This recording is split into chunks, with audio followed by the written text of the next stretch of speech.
Greetings, dear subscribers and casual listeners of my channel. In the magical world of J.K. Rowling, there exists a potion that could have completely altered the course of history. A potion capable of preventing tragedies, unraveling conspiracies, saving the innocent and exposing deceivers. This is Veritaserum, the truth serum. Yet the author left it on the fringes of the plot, almost never bringing it into play. And in doing so, she created one of the biggest logical holes in the entire series. Why didn't anyone use this potion when the truth was absolutely critical? Let's look at the most glaring cases where Veritaserum could have changed everything. Number 1, Harry and the Goblet of Fire, a tournament built on lies. In the Goblet of Fire, Harry is unwillingly entered into the Triwizard tournament. He's accused of cheating, his classmates shun him, and even Ron Weasley turns his back. The Ministry could have cleared things up quickly. One dose of Veritaserum, and Harry would admit he didn't submit his name. That would have not only saved him from his peers' hatred, but also alerted the judges and school leaders that the tournament was compromised. Such a step could have unraveled Voldemort's plan, and maybe even saved Cedric. Number 2, the reformed Death Eaters, lies and forgiveness. After Voldemort's fall, many Death Eaters claimed they had acted under the Imperious Curse. That's how Lucius Malfoy avoided Azkaban, unlike Bellatrix Lestrange. With Veritaserum in hand, the Ministry could have held public hearings using the Truth Serum. This would have helped separate manipulated victims from Voldemort's true zealots. Instead, they chose blanket forgiveness and political blindness. Number 3, Hagrid's innocence, a man wronged twice. Hagrid was accused of opening the Chamber of Secrets as a student, and later again of attacking students. Both times he was stripped of his rights and freedom with no real proof. If someone had simply offered him Veritaserum, everything could have changed. He might have remained at Hogwarts, kept his wand, and avoided Azkaban, but no one wanted to hear his truth.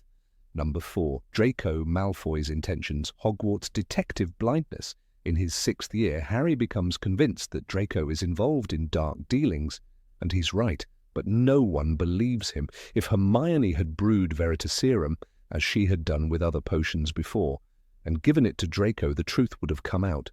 They could have prevented the attacks, Ron's poisoning, and the near-fatal curse on Katie Bell, but Dumbledore intervened. He knew the truth and chose to use Draco, sacrificing the safety of the school. Number 5, Harry and the Chamber of Secrets, the Parseltongue panic. In Harry's 2nd year, he's accused of being the heir of Slytherin simply because he can speak Parseltongue. Students turn on him, afraid and mocking. If Harry had publicly taken the truth serum, he could have proven he had nothing to do with the attacks. His reputation and mental well-being could have been saved. Number 6, Gilderoy Lockhart, Hogwarts' greatest fraud. When Harry and Ron uncover that Professor Lockhart is a fraud who stole others' accomplishments, it becomes painfully clear how easy it would have been to expose him at the start of the school year. One interrogation with Veritaserum, and the whole school would have known the truth. Their star teacher was a con artist. Why did Dumbledore hire him knowing this? Some theories suggest he did it on purpose, perhaps to cover something up. Number 7, Sirius Black and the mystery of betrayal. Sirius Black never got a trial. One moment he was a friend and godfather, the next a murderer in chains. Sirius Black has betrayed the Potters to you-know-who, the Ministry claimed, and no one questioned it. He laughed in the street, surrounded by rubble and bodies, but no one asked why. They didn't use Veritaserum. They didn't even listen. 12 years in Azkaban followed for a crime he never committed. The truth was hiding in the form of a rat. Peter Pettigrew, who faked his death and cut off his own finger, lived quietly as Ron's pet, Scabbers. Had the Ministry given Sirius the chance to speak under Veritaserum, they would have heard everything, how James and Lily changed their secret keeper at the last moment, how Sirius suspected a trap. In The Prisoner of Azkaban, he told Harry, "I would have died rather than betray your parents." But no one ever asked him. If they had, Harry would have grown up with Sirius, with love, with truth, not behind cupboard doors and locked hearts. The wizarding world would have seen the first sign of Voldemort's return through Pettigrew's survival, but they chose silence, they chose fear, and in that choice they stole more than a man's freedom. They stole a boy's family. Number 8. Snape and the Double Game. Severus Snape walked the line between two worlds, and neither trusted him. To Voldemort he was a returned servant. To the Order of the Phoenix he was a shadow in Dumbledore's confidence.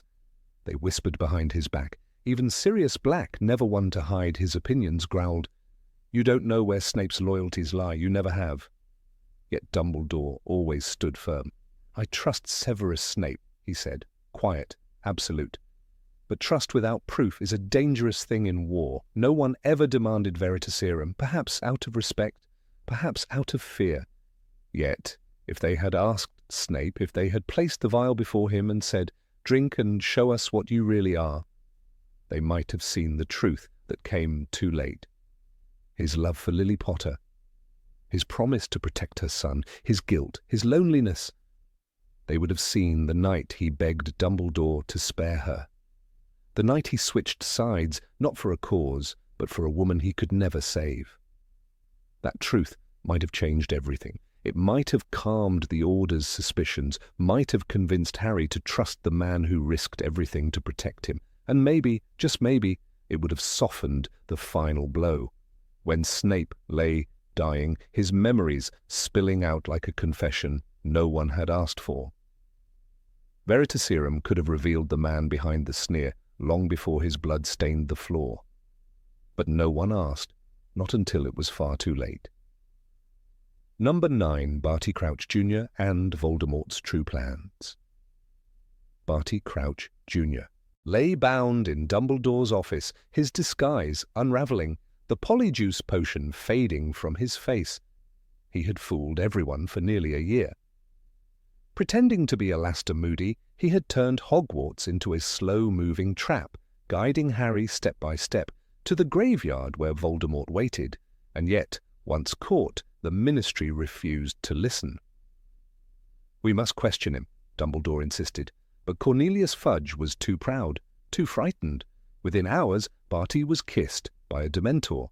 No trial, no truth. Had they used Veritaserum, the war could have changed. Barty had secrets only a handful knew, where Voldemort was hiding, who was helping him, how deep his influence already reached within the Ministry. Instead, Fudge dismissed it all. "He's mad, Albus, dangerous, nothing more." But Barty wasn't mad, he was devoted, obsessed. And Voldemort trusted him with everything. A single drop of truth serum could have exposed names, plans, and places. It could have warned the world. Instead, silence. The truth died in that office, swallowed by a Dementor's kiss. And Voldemort rose in the shadows, unchallenged, stronger than before. Because no one wanted the truth. Not when lies were more comfortable. Not when the cost of listening meant admitting the Dark Lord had returned. Number 11, Marietta Edgecomb's betrayal. The betrayal came quietly. Marietta Edgecomb stood in Umbridge's office, pale, lips trembling, her face covered in angry boils that spelled out, "Sneak." It was Hermione's safeguard, an enchantment woven into the parchment that recorded the names of Dumbledore's army. But while everyone saw Marietta as a traitor, no one truly asked why she had done it. Cho Chang defended her. She didn't want to do it, she just made a mistake. But mistakes don't always come from cowardice. Sometimes they come from fear. Dolores Umbridge knew how to frighten. She held authority like a dagger and threatened students behind locked doors and honeyed smiles. If Marietta had been forced or manipulated into revealing the DA's secrets, Veritaserum would have made it clear. One dose, and she might have said, "Professor Umbridge promised to ruin my mother's job at the Ministry if I didn't talk." That truth would have echoed through the halls of Hogwarts like a thunderclap. It would have exposed Umbridge not just as cruel but corrupt, and that could have changed everything. The students, once divided by suspicion and silence, would have rallied against her with proof in their hands. The staff might have acted. The Ministry could have been forced to pull her out. But no truth came. only silence. Marietta bore the shame alone, and Umbridge stayed in power, untouched, unchecked, all because no one asked the right question and no one demanded the truth. Number 13, The Mystery of Voldemort's Origins. Tom Riddle was a boy who learned early how to keep secrets. When Dumbledore visited Wool's orphanage, he met a cold, distant child who already believed himself special and dangerous. I can make things move without touching them. I can make animals do what I want without training them. I can make bad things happen to people who annoy me. Tom told Dumbledore with chilling calmness, Half-Blood Prince. Even then, the warning signs were flashing. But no one looked deeper. No one asked what exactly Tom meant by bad things. No one reached for the truth. Imagine if someone, perhaps Dumbledore or Armando Dippet, the headmaster before him, had dared to give Tom Veritaserum during those early years at Hogwarts. What might they have learned? That he had already begun to collect trophies from his victims? That he had found the Chamber of Secrets and set the basilisk upon students? That he had spoken to a memory of his ancestor, Salazar Slytherin, in the dark silence of the dungeons? Maybe they could have stopped him before he split his soul for the first time. Tom's obsession with immortality didn't appear overnight. He had been stealing, experimenting, and hurting for years. In Half-Blood Prince, when Dumbledore shows Harry the memory of Hepzibah Smith, we see a young Riddle eyeing the locket of Slytherin and Hufflepuff's cup with hunger in his eyes. She never knew that her visitor had come to kill her. The memory whispers through the pensive. But what if that truth had come to light back when he was still a student? What if they had questioned him, not as a boy with promise, but as a boy with power and no conscience? Number 14, The Accusations against Hermione. Dolores Umbridge stood at the front of the classroom, pink-clad and smiling like a dagger in satin. Her eyes narrowed on Hermione, the girl she couldn't control. Rumors swirled about secret meetings, about rebellious students, about a group daring to learn real defense against the dark arts. "Miss Granger, do you deny organizing illegal activities?" Umbridge asked one afternoon, her voice like sugar soaked in poison. Hermione didn't flinch. She had answers, but no one was listening. It was all about the DA and Dumbledore's army, a name that became a lifeline for dozens of students. But to Umbridge, it was sedition, treason, proof of disobedience. She didn't care about facts, only fear. When the list of names was discovered in the Room of Requirement, it was Hermione who took the fall with Harry. Still, she could have ended it all right there, a single dose of Veritaserum, taken in front of the inquisitorial squad, even in front of Fudge, and the truth would pour out that they were only training because Umbridge had robbed them of real defense, that Dumbledore never led them, that the students acted on their own. "You have been told that you are not to practice spells in this class," Umbridge once hissed. But it was Hermione who practiced magic for survival, not rebellion. She never harmed anyone, never spread lies. She planned, she prepared, and if given the chance under Truth Serum, she could have exposed Umbridge's cruelty, her use of blood quills, her psychological warfare on children. The truth would have shattered the Ministry's illusion of control. And the students? They would have seen it too. That the bravest among them had nothing to hide. That their leaders, Hermione, Harry, Neville, stood with truth when the Ministry stood with silence. Veritaserum would have been more than proof.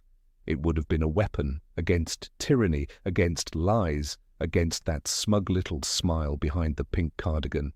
Number 15, Behind the Scenes of the Triwizard Tournament. The Great Hall had never been so silent. When the Goblet of Fire flared blue a fourth time and whispered, "Harry Potter," the room froze. Harry hadn't entered his name. He swore it, but no one believed him. "He's lying!" cried students from Beauxbatons and Durmstrang. Even Ron turned his back. The judges, Dumbledore, Karkaroff, Maxime, and Barty Crouch Sr., looked confused, disturbed. But none of them suggested the obvious: test the boy. One drop of Veritaserum could have cleared his name in seconds. Instead, they chose tradition over truth. Barty Crouch Sr. had looked pale and unwell that night. He insisted Harry must compete. "He has no choice," he said, but that wasn't law, it was his fear speaking, fear of what the breach of the tournament's magic might mean. But what did Crouch know?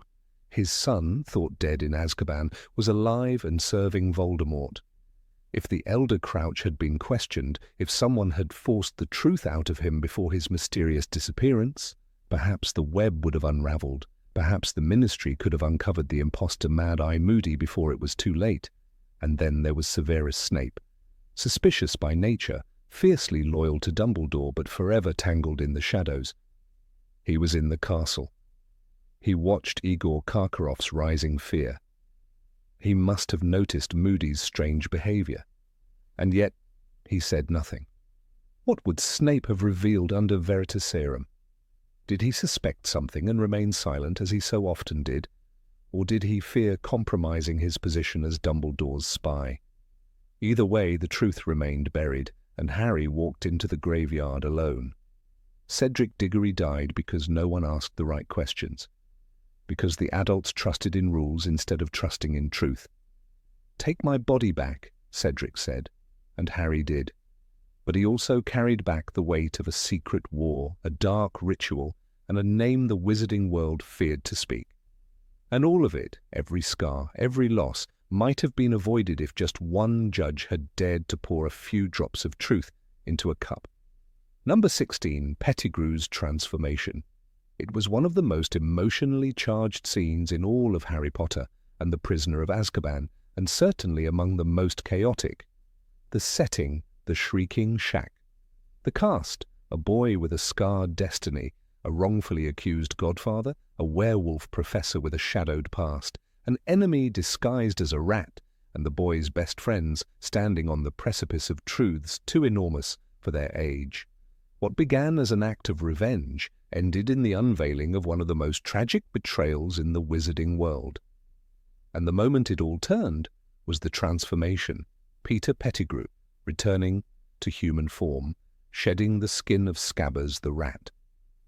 It is hard to fathom the magnitude of this revelation. For years, the wizarding world believed that Sirius Black had betrayed Lily and James Potter to Lord Voldemort.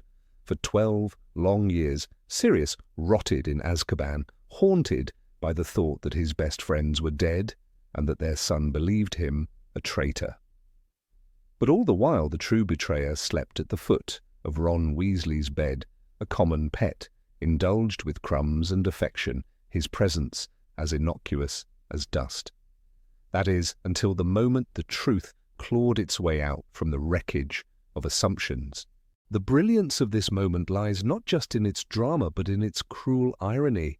The wizarding legal system, so meticulous in procedure, had never demanded a trial for Sirius.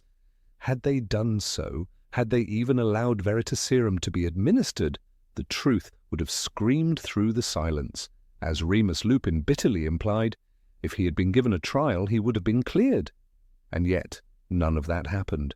So we find ourselves in the shrieking shack, where tension coiled like a serpent.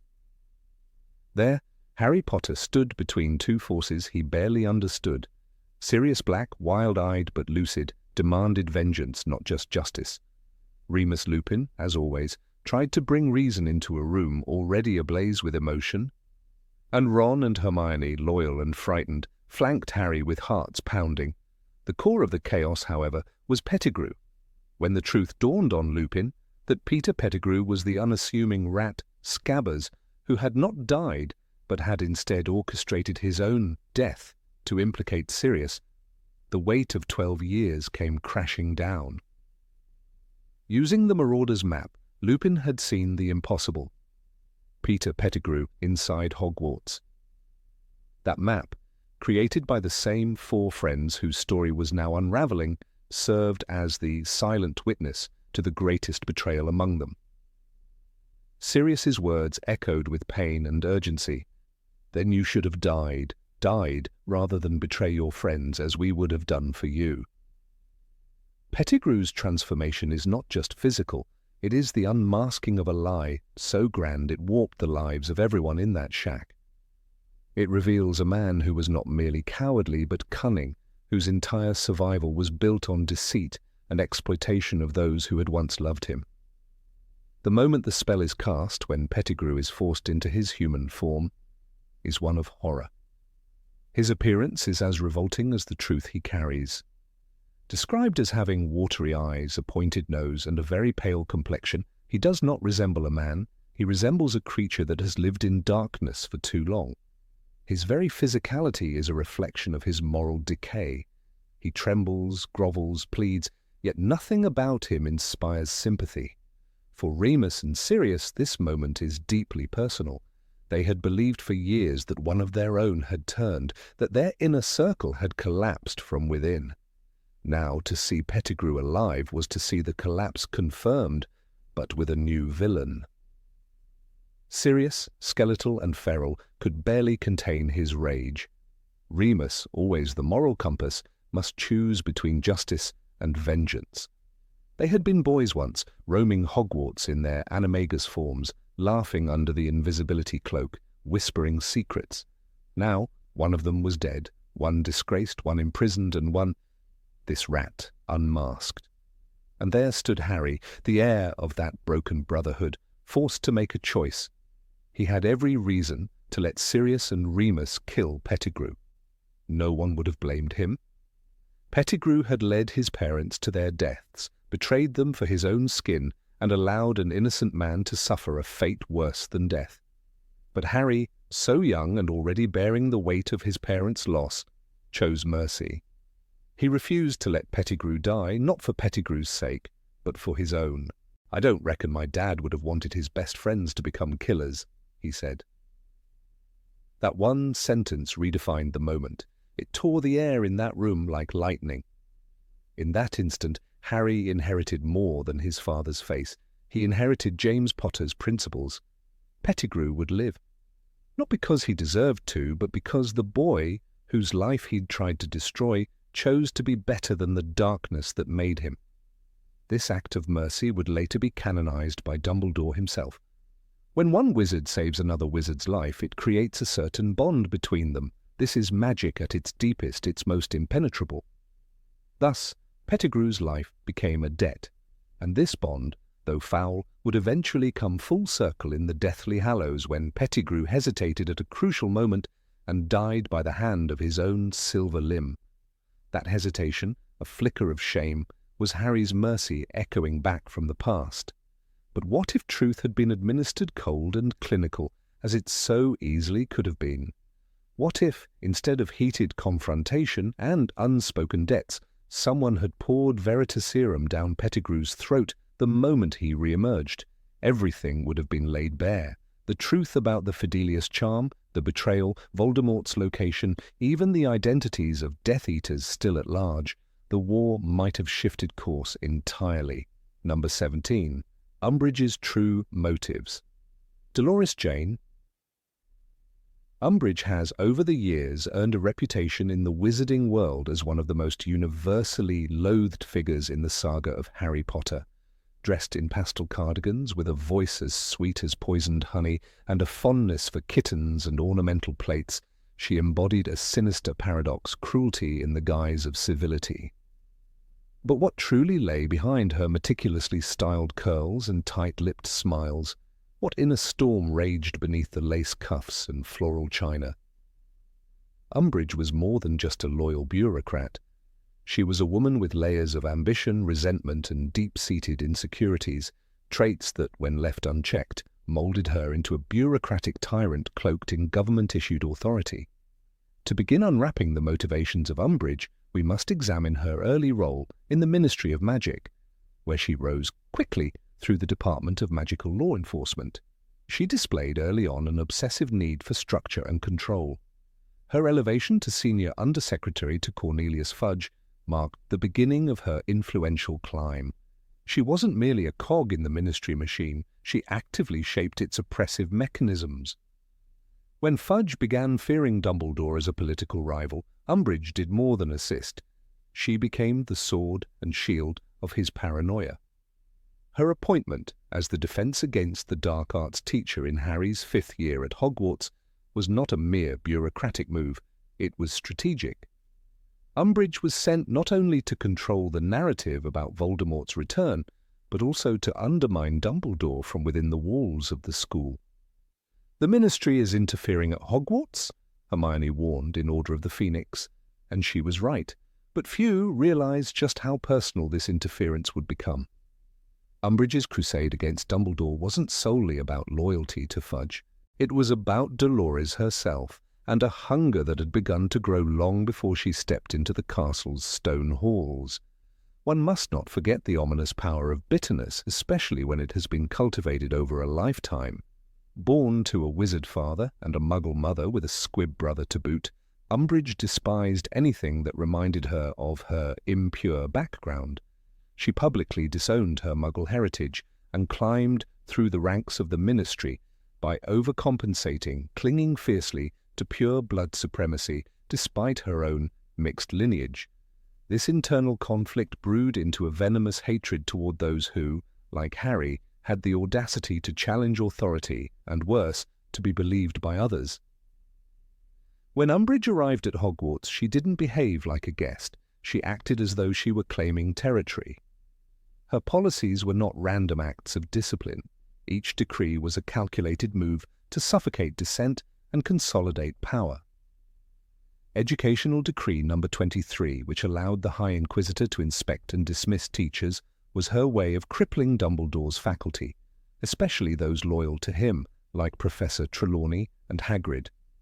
The latter she saw as a half-breed, a term she used with thinly veiled disgust. She wielded prejudice as if it were policy, cloaking bigotry in the language of law. There is also reason to believe she held a grudge against Dumbledore on a more personal level. As a woman who had clawed her way to power in a male-dominated ministry, Umbridge may have seen Dumbledore's effortless influence as a threat. He commanded respect without demanding it. She, on the other hand, needed titles, decrees, and punishments. When she said, "You have been told that a certain dark wizard has returned from the dead. This is a lie," it wasn't just loyalty to Fudge speaking. It was envy, resentment, and a desperate need to invalidate the truth that undermined her authority. Some might argue that Umbridge was merely a product of the system she served, but the system didn't force her to carve words into a boy's skin. "I must not tell lies," Harry wrote over and over with a blood quill, the words etching themselves into his hand. This wasn't ministry policy, it was personal cruelty. Umbridge did not just want obedience, she wanted pain to accompany disobedience. She relished it. That goes beyond law enforcement. That speaks to a darkness within. Throughout the series, there are characters who are flawed but redeemable. Draco Malfoy, Severus Snape, even Dudley Dursley. Umbridge is not one of them. She does not act out of confusion or desperation. Her actions are consistent and strategic. The fact that she was found later in Deathly Hallows enthusiastically overseeing the trials of Muggleborns using a stolen locket of Salazar Slytherin only cements her profile. She had not grown, she had not reflected, she had doubled down on her darkness. A striking element of her character is her use of femininity as a weapon. She projects softness, pinks, bows, teacups, but behind the sugar and starch lies someone who has studied human nature with predatory insight. She knows how to manipulate. She uses calmness to disarm, rules to ensnare, and kindness to conceal malice. This duality is what makes her so terrifying. She doesn't yell or curse, she smiles as she destroys. The greatest tragedy of Umbridge is not just what she did, but that she believed she was right. In her mind, every rule she enforced, every punishment she delivered, was justified. This is a woman who would likely pass a Veritaserum test because she believes her own lies, but what if she were given the serum nonetheless? What dark confessions would slip through her lips, beneath the pink frills and powdered face? It is possible that she knew far more about Fudge's inner fears and plans than she ever admitted. After all, she was his most trusted aide. Did she whisper suggestions into his ear? Was it she who convinced him that Dumbledore was building an army? Was it her who pushed for Hogwarts to be subdued from within rather than confronted directly? If Fudge feared Dumbledore's influence over young witches and wizards, Umbridge likely fed that fear until it bloomed into paranoia, and then stepped forward as the perfect solution. Number 18, The Trial of Buckbeak. The Trial of Buckbeak, the proud and majestic hippogriff introduced in Harry Potter and the Prisoner of Azkaban, is one of the clearest windows into the often irrational, politically driven machinery of the magical justice system. This was no ordinary legal proceeding. It was a farce, cloaked in official parchment, and its outcome nearly cost a noble creature its life. At the heart of this drama was a web of egos, old grudges, and bureaucratic cowardice. Most notably, it revealed just how manipulable the truth could be when those in power chose to ignore it. Buckbeak's supposed crime was the assault of a student, but anyone who witnessed the event, anyone with a pair of eyes not clouded by ambition or prejudice, could see what really happened. Buckbeak had done nothing but react in accordance with his nature. He warned, as hippogriffs do, of his boundaries. He waited for respect, as is customary among his kind. And when it was denied, when Draco Malfoy arrogantly crossed the line of safety and custom, Buckbeak defended his honor. Malfoy's arrogance was not born in a vacuum. His upbringing in the haughty halls of Malfoy Manor, under the shadow of Lucius Malfoy's pride and entitlement, had carved into him a sense of invulnerability. It was no surprise, then, that he ignored Hagrid's instructions. "You've got to bow," Hagrid had said, and Harry had shown how it was done, how to approach with humility. But Draco, sneering, stepped forward without the courtesy that hippogriffs demanded. And Buckbeak, true to his instincts, reacted. The injury Draco sustained was minor. A scratch, albeit dramatic. But his reaction was the performance of a seasoned actor. He screamed, he clutched his arm, he collapsed into the grass as though struck by a curse. The scene was orchestrated perfectly, and the audience, teachers, students, even Hagrid, watched in horror. "He tried to kill me," Draco would wail later in the hospital wing. "He's dangerous!" And with that, the wheels of injustice began to turn. Lucius Malfoy was not one to let such a public spectacle go to waste. The opportunity to humiliate Hagrid, a half-giant with no pedigree, and by extension Albus Dumbledore, who had championed his employment, was too tempting. Within days, Lucius had pulled strings in the ministry. A hearing was scheduled. The Committee for the Disposal of Dangerous Creatures was summoned, not to deliberate, but to deliver the verdict that Lucius had already chosen for them. What's often forgotten in this event is how avoidable it could have been. The wizarding world, for all its enchantments, seems tragically slow to adopt its own tools for justice. The use of Veritaserum, truth serum, was virtually non-existent in the case. Yet a single dose, slipped into Draco's pumpkin juice or offered under the pretense of a medical potion, could have cracked the lie wide open. Veritaserum is not infallible, but in the case of a child, it would have sufficed. Imagine Draco, slouched in the infirmary, surrounded by mediwitches and sympathy, suddenly made to answer truthfully.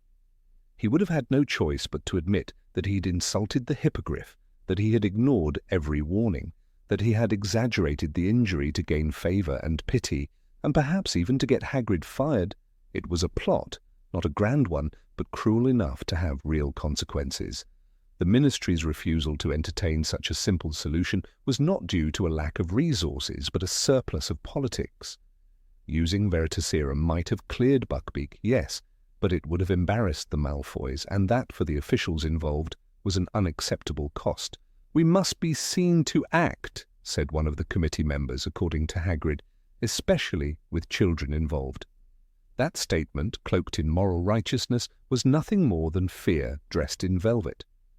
It is a bitter irony that the magical world, with its potions and pensives, its charms and enchantments, so often chooses the most muggle of methods when it comes to justice. Biased hearings, unchecked influence, and fear of scandal. Buckbeak's trial wasn't about danger, it wasn't about safety, it was about appeasement and public image. A decision had been made before the hearing even began. Even the setting of the trial was telling.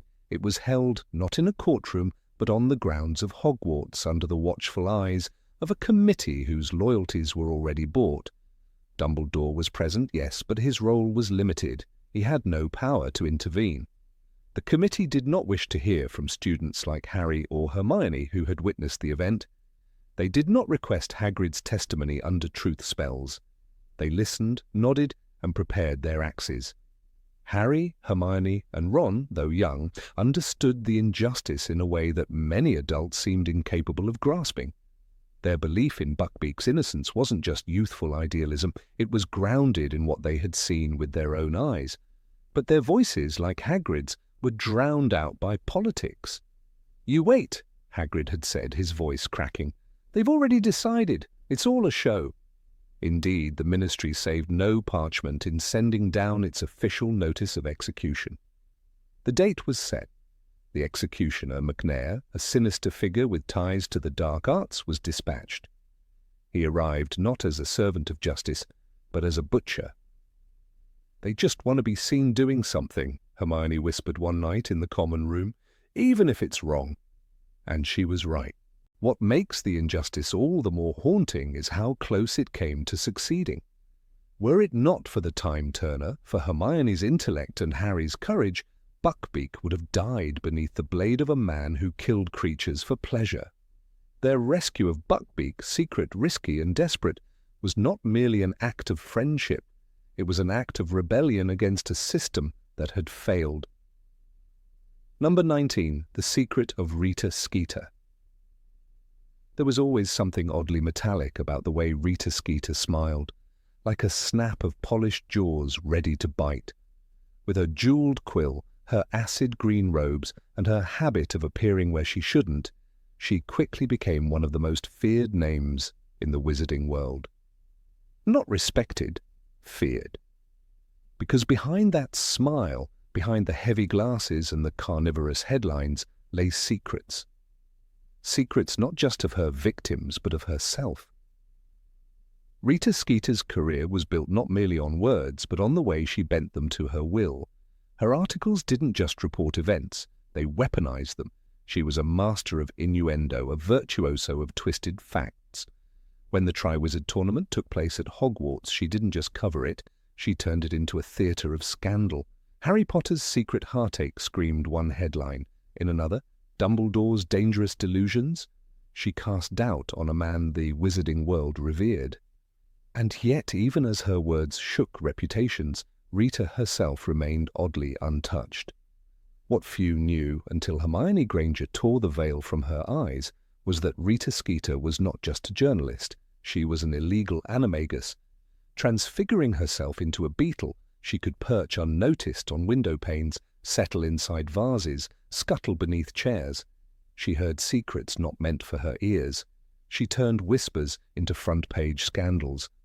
And crucially, she never registered her abilities with the Ministry of Magic, a clear breach of wizarding law. This wasn't just a clever trick, it was the cornerstone of her success. In Goblet of Fire, Rita was somehow present during Harry and Hagrid's private conversation about blast-ended Scroots. She had written about Harry's Parseltongue ability before he ever admitted it. How? Because she was there. "You were that beetle," Hermione accused, in the hospital wing. That moment didn't just expose Rita's methods, it threatened to unravel her entire career.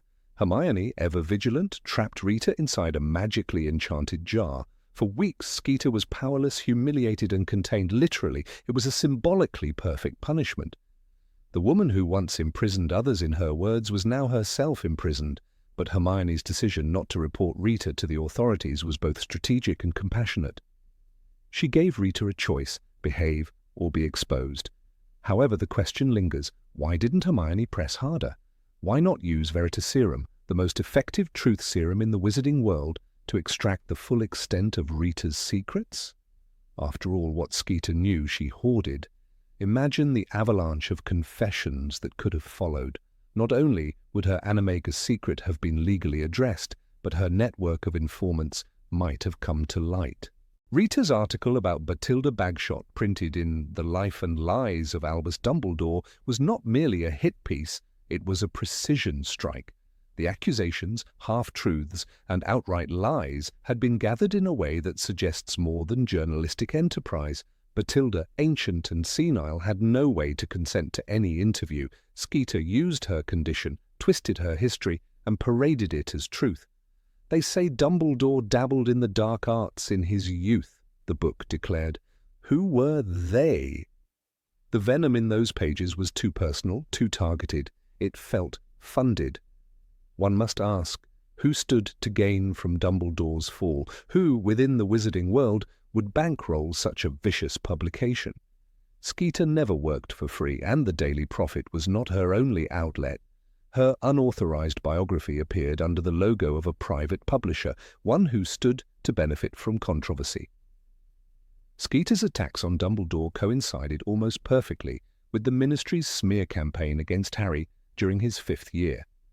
In Order of the Phoenix, Cornelius Fudge and his allies tried desperately to discredit both Harry and Dumbledore. Could it be that Rita was a willing tool in this operation? Her articles always appeared at the right time to tilt public opinion. Dumbledore, daft or dangerous? The kind of headline that might as well have been drafted in the minister's office. Her ties to the ministry may never have been formal, but in politics plausible deniability is everything.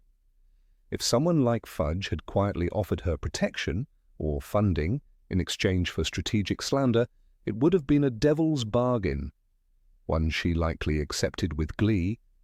Her animagus powers made her the perfect spy. Her words did the rest. One might wonder why Dumbledore never acted against her. But Dumbledore, ever the strategist, may have seen her as a lesser evil. In letting her roam, he revealed who would ally with her. Sometimes the existence of a saboteur is more valuable than their silence. Still, this left the wizarding public vulnerable to manipulation. Her unchecked influence shaped not just opinions, but policy. Even within the walls of Hogwarts, Rita wielded power. Students read her articles, teachers bristled under her scrutiny. Her portrait of Hermione as a scarlet woman who played with the hearts of both Harry and Victor Crumb was not only false but damaging. It revealed a disturbing truth. Rita did not care for the truth. She only cared for drama. What's perhaps most chilling is how quickly she was forgiven, or forgotten. By the time of the Battle of Hogwarts, Rita had faded into the shadows, replaced by more immediate threats, yet after the war, she returned undiminished. Her biography on Dumbledore continued to circulate, and in the years that followed, she likely wrote more, perhaps under pseudonyms, perhaps under commission. There were always whispers that Rita had files, literal stacks of parchment, on every figure of importance. If Veritaserum had been used, we might have seen those names. Maybe Lucius Malfoy funded her, slipping galleons under the table to ensure favourable coverage of his family. Maybe Dolores Umbridge, with her penchant for propaganda, commissioned attacks against magical creatures, half-bloods or muggle-borns. And what of her time at the Daily Prophet? She wasn't acting alone. Editors, publishers, and ministry officials approved her stories. If Rita's methods were exposed under Veritaserum, it wouldn't just be her reputation that crumbled. It would trigger a collapse across the media and political establishments of the time. Imagine if a tribunal summoned her and administered Veritaserum under magical supervision. Imagine her mouth opening against her will, the words spilling like acid. We would learn how many bribes she accepted, how many reputations she destroyed for coin, which secrets were real and which were inventions. The damage would not be limited to Skeeter. It would spread like wildfire. Reputations would fall. Alliances would break. It would force a reckoning with how wizarding media operates. And perhaps that is why no one dared. Perhaps the silence was strategic. Safer to keep her secrets buried than risk the avalanche. There's something uncomfortably modern about Skeeter's story. In her, we see the dangers of unchecked information, of power without accountability. She did not need a wand to destroy someone. A quill and a lie were more than enough. And even now, in whispers and footnotes, her influence lingers. It is said that Hermione eventually threatened to expose Rita's animagus form if she ever published another slanderous article. But threats fade. Over time, Rita likely found new patrons, new protections. People forget, but parchment remembers. Her notes, her drafts, her interviews, all could still lie hidden in a locked desk drawer. And so the mystery persists. Who paid Rita Skeeter? Who turned her into a weapon? The answers may be inked in invisible letters across the margins of wizarding history, but unless someone dares to reopen the jar and ask the hard questions, the truth remains a beetle, hiding in plain sight. Number 20. Grindelwald's Rebellion. Real motives. Long before the name Voldemort brought fear to the hearts of witches and wizards across the globe, another dark shadow had crept across Europe. His name was Gellert Grindelwald, a name whispered with reverence and terror in equal measure. History remembers him as a power-hungry madman, a tyrant who sought dominion over both magical and non-magical worlds. But truth, like magic, is often layered. Beneath the crimes and chaos there lies a story far more intricate, more painful, and perhaps even, tragically, noble. Grindelwald's rise was no accident.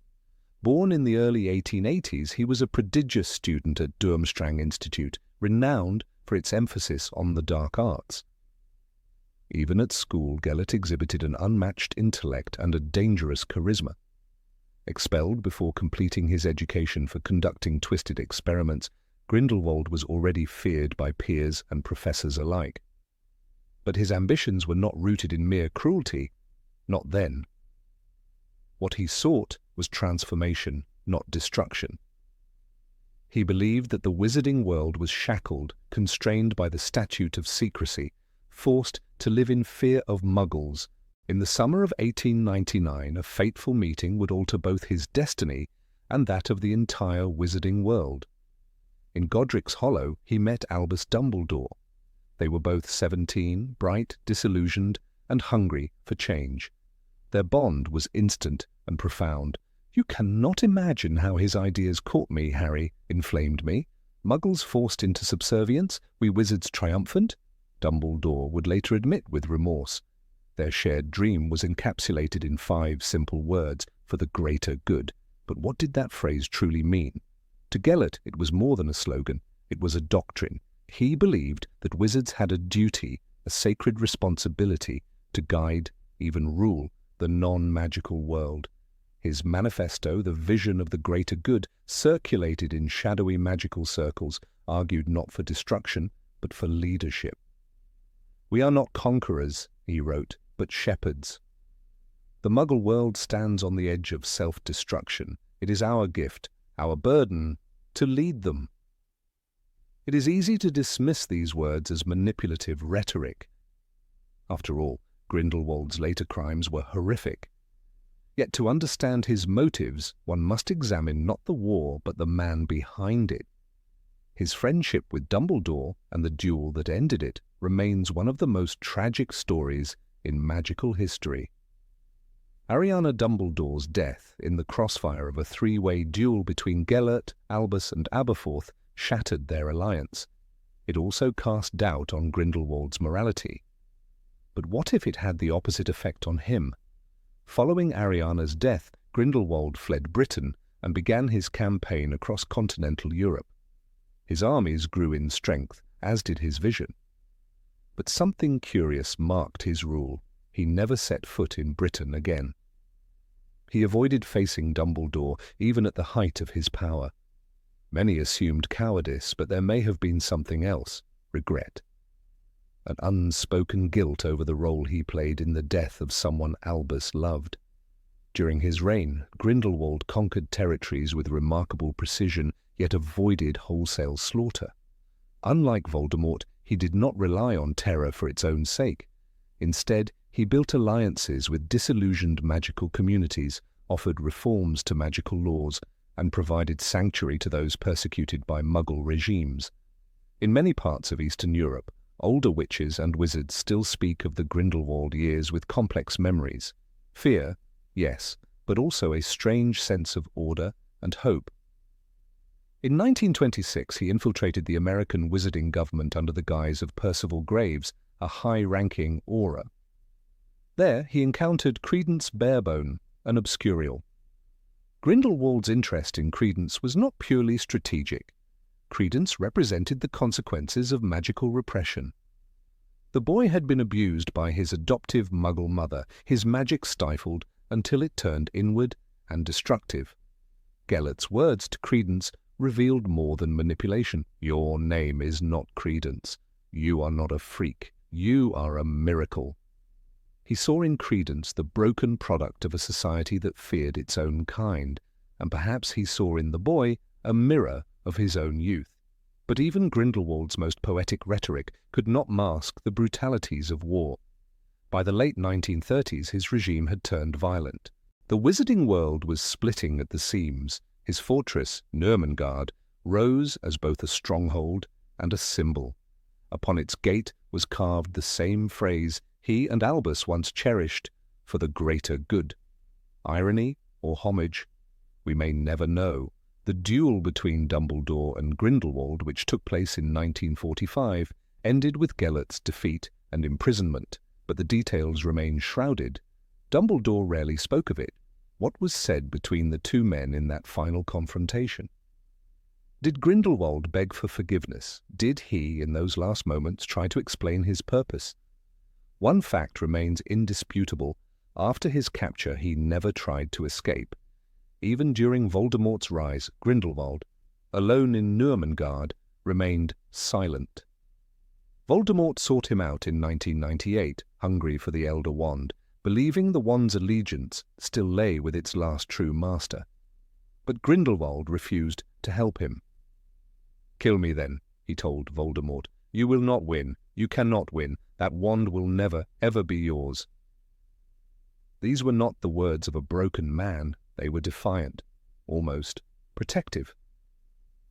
Why would Grindelwald, once a champion of magical supremacy, refuse to aid a kindred spirit? Perhaps the answer lies in the difference between vision and vengeance. Grindelwald saw himself as a visionary, a reformer who had strayed too far. Voldemort was nothing but destruction.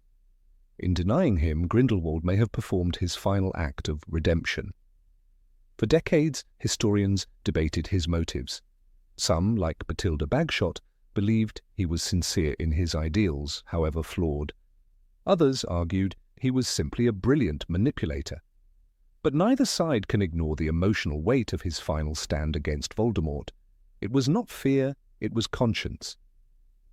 There are those in the Department of Mysteries who have long argued that Grindelwald's memories should be preserved, that a proper interrogation with Veritaserum might yield the truth. But Dumbledore never allowed it. Even as Chief Warlock, he blocked such attempts, claiming, "The truth is not always a gift." Perhaps he feared what would be revealed, not about Grindelwald, but about himself. After Dumbledore's death, a sealed letter was found among his belongings. It was addressed to no one, but its contents were haunting. Sometimes I wonder if he believed in the dream more than I did, or if I feared it more than he ever could. The handwriting was unmistakable. Today, Grindelwald remains a paradox. His crimes are undeniable, his manipulation of Credence, his conquest of Europe, the deaths he caused. Yet his legacy is not the same as Voldemort's. There were no Horcruxes, no murder for pleasure, no glee in bloodshed. There was calculation, ideology, and, disturbingly, a kind of love.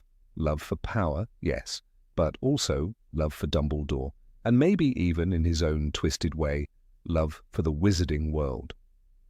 As the magical community debates the ethics of history, one question continues to echo through time.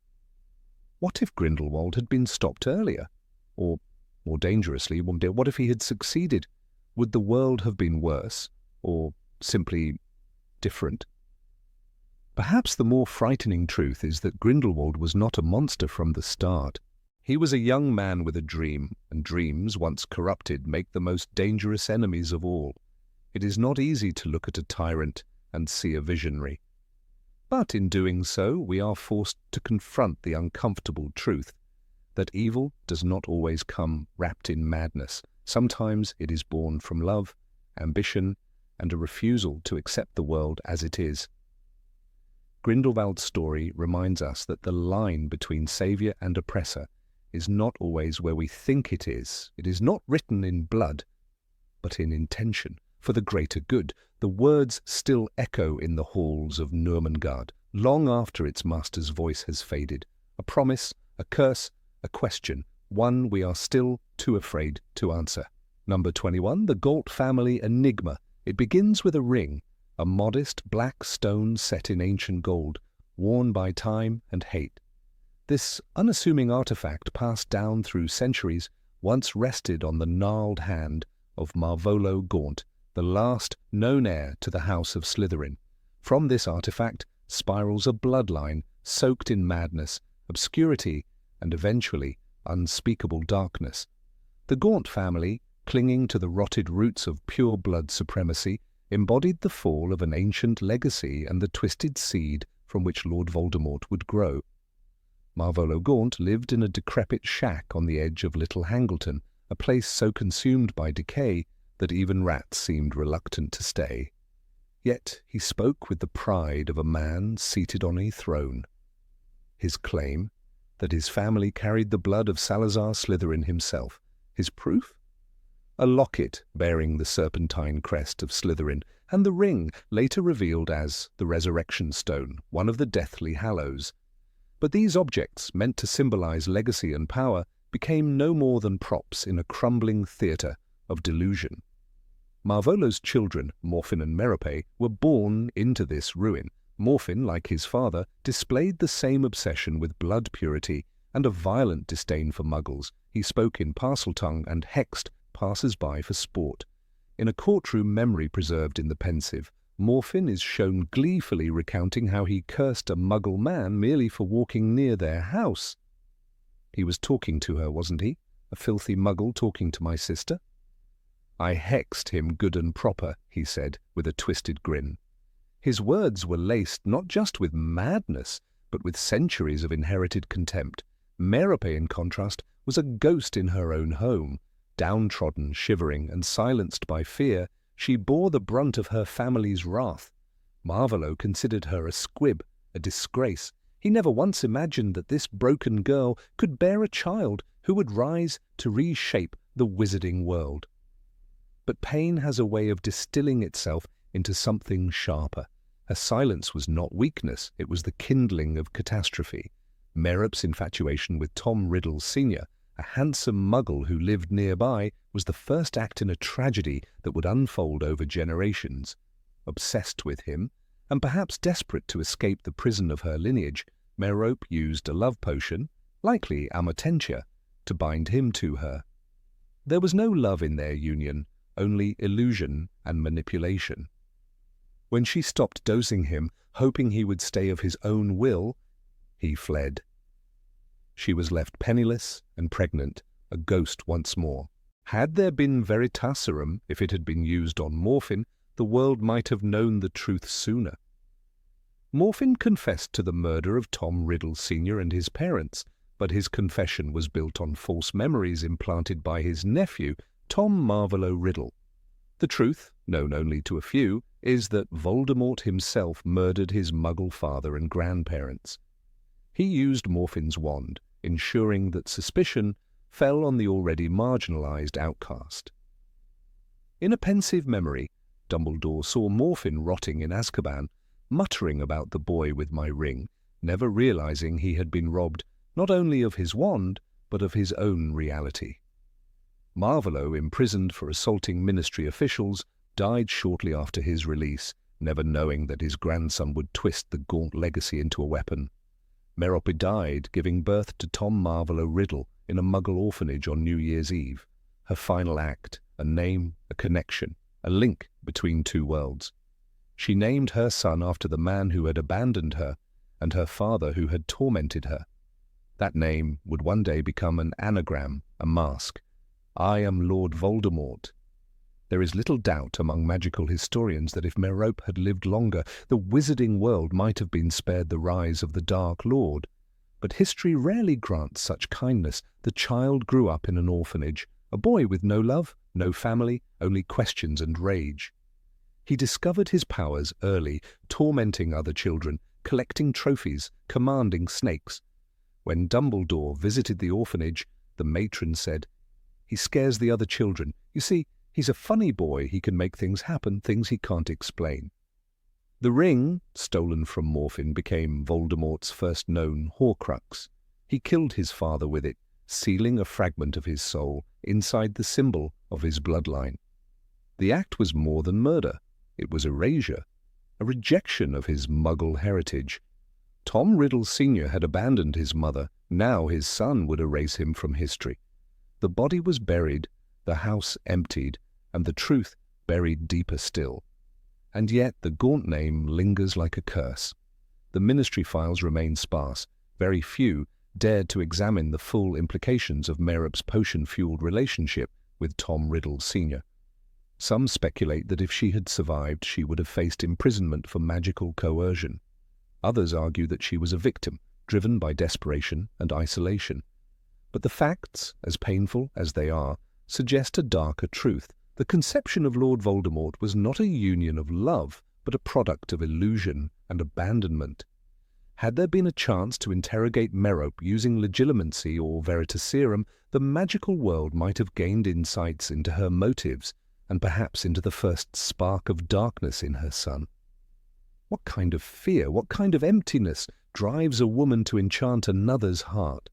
What did she whisper to herself as she watched Tom Riddle walk away forever? What thoughts consumed her in the last hours of her life as she delivered her child alone? This silence haunts magical scholars. Professor Bathilda Bagshot once described the Gaunts as a family corrupted by their own purity.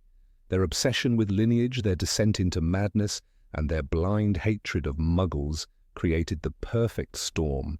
They isolated themselves, bred violence, and passed down a legacy not of power but of rot. They had magic, and they had blood, but they had no love, and from that void rose a boy who would fear death above all else. Dumbledore once remarked, "You place too much importance, and you always have done, on the so-called purity of blood." Marvolo Gaunt, like many others, believed that his blood alone was his strength, but it was not his blood that forged Voldemort. It was his cruelty. It was his hatred, his blindness to the world beyond ancestry. And that blindness was inherited by Morphin, by Merope, and ultimately by the child she bore. If one were to reconstruct the crime the day Tom Riddle Sr. was murdered, the threads are chilling. Voldemort, just 16, returned to Little Hangleton. He charmed his uncle, extracted his wand, and cast the killing curse 3 times. The house was found with no signs of forced entry, no footprints, only corpses with expressions frozen in shock. The Ministry accepted Morphin's confession without question. He was sentenced to Azkaban, where he would die muttering in Parseltongue, betrayed by the only blood he had left. Today the Gaunt shack still stands in ruins. Overgrown with vines, infested with silence, it is a monument to a family that could not survive itself.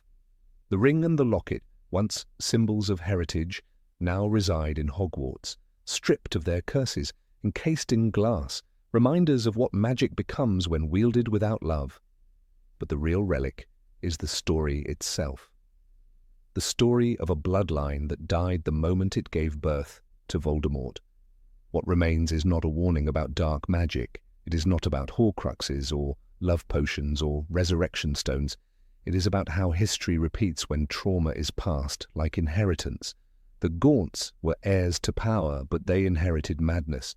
They had Salazar's blood, but none of his vision. They lived and died in the shadows, and from those shadows emerged a child who feared only one thing, being ordinary.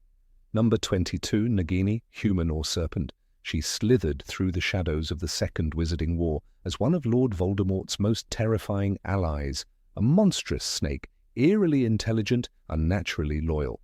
Most who saw Nagini in Harry Potter and the Goblet of Fire or Deathly Hallows assumed she was merely a beast, albeit a highly dangerous one. But In Fantastic Beasts, The Crimes of Grindelwald, a crack appeared in the image. There, Nagini was shown not as a snake, but a woman, a maledictus, cursed to transform until she could no longer return to her human form. Suddenly the question shifted. Was Nagini always a creature of darkness, or was she once a soul in chains, dragged by fate into Voldemort's abyss?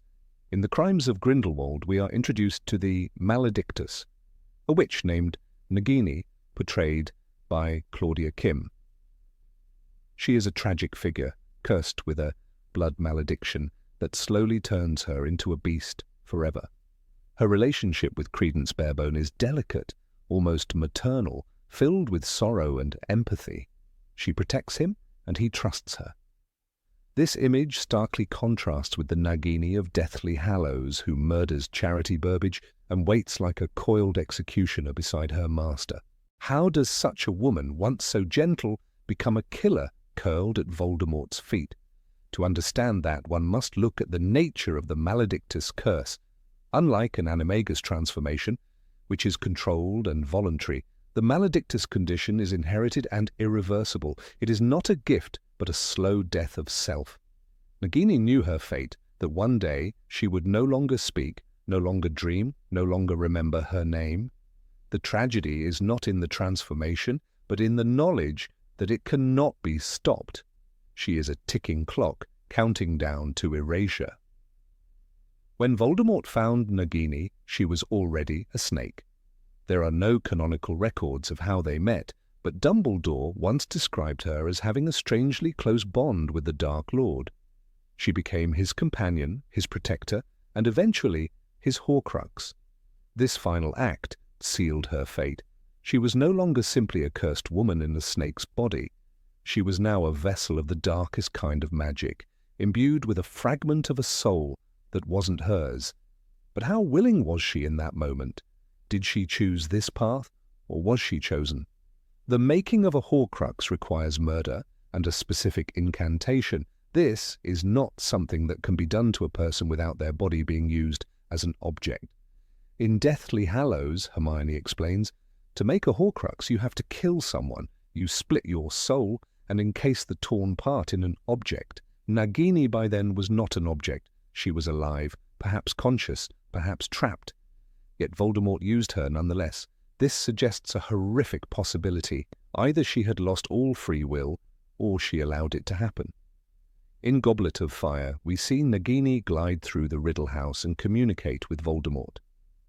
Nagini has interesting news, he tells Wormtail.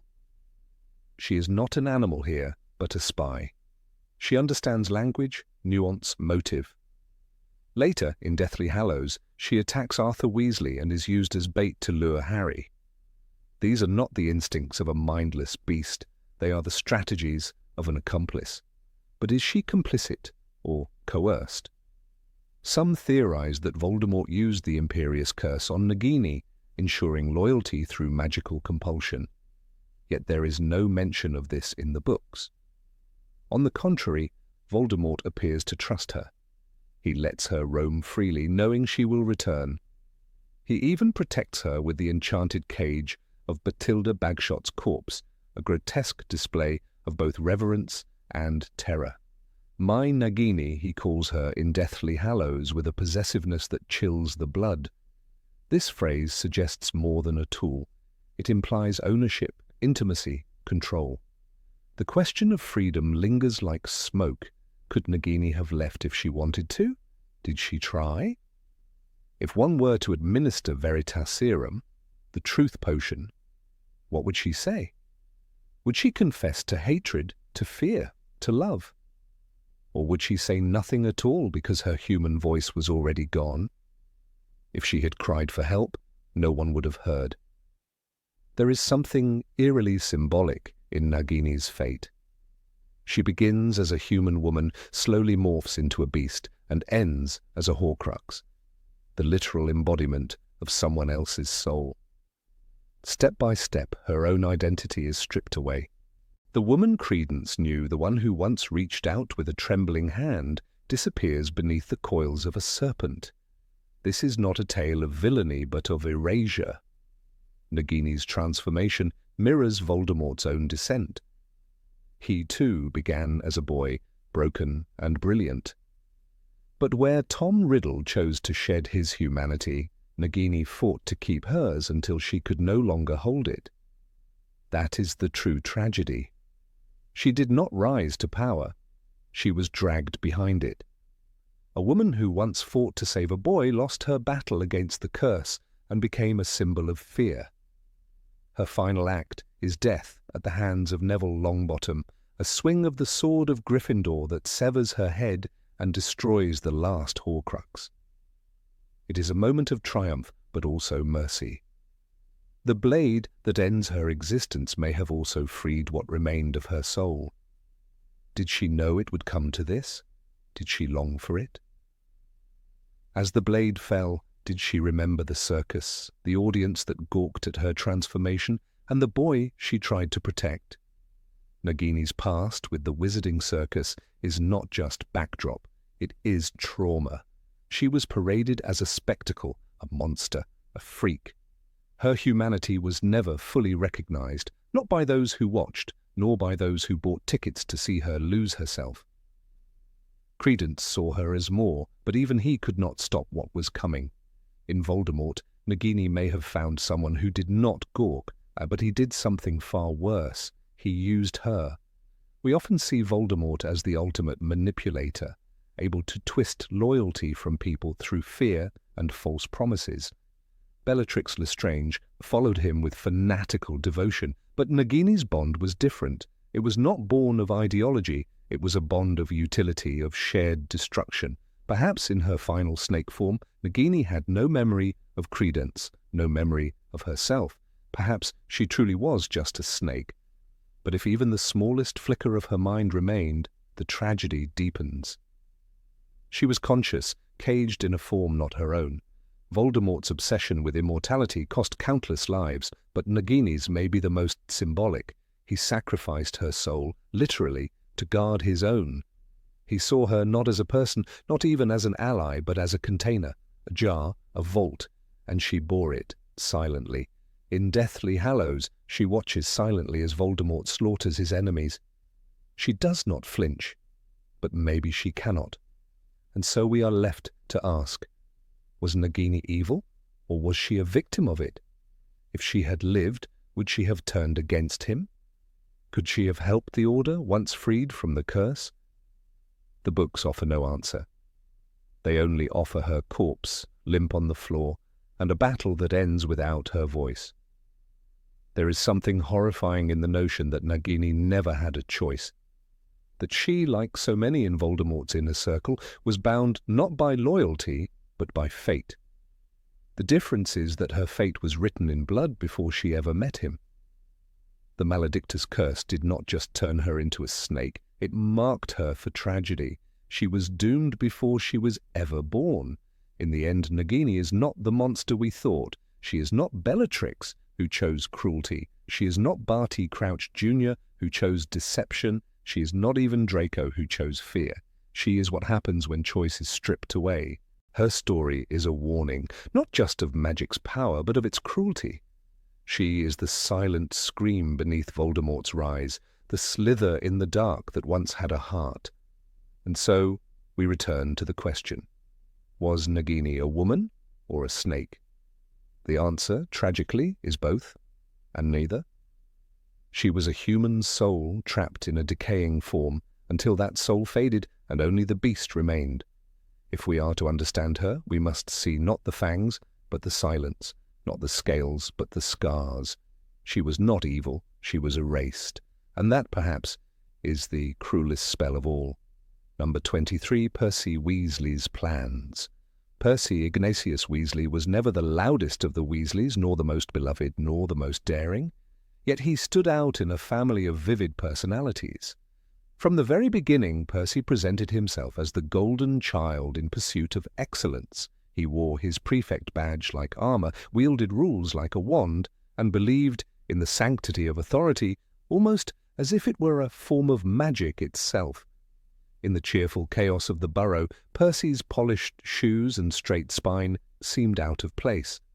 But even in those early chapters of Harry Potter's journey, there were signs that Percy's ambitions might one day pull him too far from the family hearth. Percy's infatuation with the Ministry of Magic was not born overnight. His admiration was kindled at Hogwarts, where his rise through the ranks, first prefect, then head boy, nurtured a thirst for recognition. He craved structure and the approval that came with serving a system, perhaps because he felt lost in the warm but unpredictable rhythm of the Weasley household. Unlike Fred and George, whose jokes and laughter carved them a natural place in everyone's heart, Percy had to work for acknowledgement. And so, when Cornelius Fudge offered him a role in the ministry, Percy stepped into it as if he were stepping into the future he had always believed he deserved. In Harry Potter and the Order of the Phoenix, Percy's true fracture from the family unfolds. He does not just distance himself, he severs all ties. In a letter to Ron, Percy warns him to distance himself from Harry and Dumbledore, writing, "It's time for you to look at your future, Ron. I happen to know there are several openings at the ministry right now." The words carry not only arrogance, but also something colder, something calculated. This isn't just ambition, it's desperation disguised as self-righteousness. To turn on Dumbledore, the Weasleys, and even the truth itself requires more than simple loyalty to a job. It demands a blindness or perhaps a terror of the unknown so complete that Percy clung to the ministry's lies like a drowning man to driftwood. Was Percy under the influence of external magic? There's no canonical evidence to suggest he was cursed or coerced, no whisper of an imperious curse. Percy was too conscious, too deliberate. That is what makes his betrayal so painful. He chose to believe the ministry's version of events, because to believe otherwise would mean acknowledging that the world was crumbling and that his years of devotion had been for nothing. He could not let go of that foundation. When the ministry claimed that Dumbledore was spreading panic, Percy chose bureaucracy over blood. His choice, though wrapped in protocol, was a deeply emotional one, a refusal to admit that the path he had built for himself led nowhere safe. The idea of using Veritaserum, truth serum, on Percy invites a provocative image. Picture it, Percy, stiff and pale under the questioner's gaze, answering without filter. Would he confess regret, or would his words betray a stubborn belief that he had done what was necessary? There is reason to think the latter. Percy's personality has always leaned toward rigidity. He believes in rules, order, advancement. To admit wrongdoing would be to dismantle the very structure of his identity. Veritaserum might not reveal guilt, but fear of irrelevance, of being the forgotten Weasley in a family of giants. Percy's loyalty to the ministry reached its darkest point during the smear campaign against Dumbledore and Harry. When the Daily Prophet ran articles branding Harry as unstable, Percy didn't question them. He absorbed propaganda like it was gospel. But one must ask, did Percy really believe? Or did he simply need to believe? For if Harry was right and Dumbledore was right, then Percy had committed a profound betrayal. His own mother cried over the lost connection. His father, Arthur Weasley, said nothing in public but suffered in private. Yet Percy held his position. He wore his ministry robes with pride. He let silence harden into distance. There's a particular moment that speaks volumes. During the battle at the Department of Mysteries, Percy is absent. The ministry's forces arrive late, after the damage is done, and Percy is not among the heroes. When the truth of Voldemort's return becomes undeniable, Percy does not rush home to apologize. He waits, he watches. His reappearance comes only much later in Harry Potter and the Deathly Hallows during the Battle of Hogwarts. That delay, those lost years, are not the result of magical manipulation, but of emotional paralysis. Percy could not find a way back until the world forced it upon him. Fred's death is the cruelest of all truths. It comes just after Percy finally returns to his family's side. He arrives at the battle in time to reconcile, to fight, to stand alongside his blood. In those last hours, Percy is no longer a ministry man, he is a brother. He even makes a joke. "Hello, Minister, did I mention I'm resigning?" The line, though light, is soaked in years of regret. It's the voice of a man who understands at last the cost of pride. Percy's journey is a tragedy of the soul. He's not evil, he's not a villain. He's a man who mistook duty for morality, and order for justice. He believed that advancement within a corrupt system could still lead to honor. But the system was wrong, and Percy clung to it until it shattered around him. What makes Percy's betrayal so haunting is its plausibility. Many readers, if they are honest, see a part of themselves in him. In the temptation to conform, in the fear of rebellion, in the hunger to be seen and respected, Percy is a mirror. His relationship with his parents tells its own sad tale. Molly and Arthur Weasley, two of the kindest characters in the series, were devastated by their son's defection. Molly's attempt to keep the family united during Christmas at Grimmauld Place in Order of the Phoenix is met with a cold rejection from Percy. He sends back the jumper she knits for him. That act, so small and so sharp, pierces deeper than any insult. Percy did not just disagree with his family, he rejected their love. Was there a moment when Percy could have been brought back sooner? Perhaps. If someone had reached him, not with logic, but with love. Fred and George mocked him, Ron dismissed him, and his parents grieved him. But no one bridged the gap. Percy stood alone, building walls with parchment and pride. It took war to bring those walls down. Percy's story is a reminder that bravery takes many forms. For him, the bravest act was not returning to the front lines, but returning home. To face the mother whose letters he ignored, to look his father in the eyes, to sit beside the siblings he had once viewed as distractions. And yet he did it. In the end, he came back, not as a hero, but as a man who had learned the hard way that loyalty to truth is worth more than loyalty to power. We can only imagine what Veritaserum would have unveiled. Perhaps Percy would say, "I was afraid of being nobody, afraid of losing everything I worked for, afraid my family would never respect me unless I was someone important." And maybe then the Weasleys would have understood. They would have seen not arrogance but pain, not betrayal but confusion. Perhaps they would have reached out, not with judgment but with a hand. In the epilogue of Harry Potter and the Deathly Hallows, we don't hear of Percy again. He's not mentioned at King's Cross, not seen waving to his nieces and nephews. But one likes to believe he found peace. That he built something better, something warmer, away from the cold corridors of the ministry. That he told stories of Fred with a tight smile. That he wore his old Christmas jumper, patched and frayed, with quiet pride. There is no spell to undo regret. No potion to dissolve years lost. But there is forgiveness, and there is family. Percy's arc shows us that even the proudest hearts can find their way home. Not all at once, but step by step, word by word, until silence gives way to understanding. In the great tapestry of the wizarding world, Percy is a thread often overlooked but essential. His fall and rise adds depth to the Weasley family. He is a lesson in ambition, in error, and in redemption. He reminds us that even in a world of dragons and curses, the hardest battle is sometimes the one within. And for all his faults, Percy won that battle. Number 24. The Loyalty of Crabbe and Goyle. Vincent Crabbe and Gregory Goyle were never meant to be the stars of the story.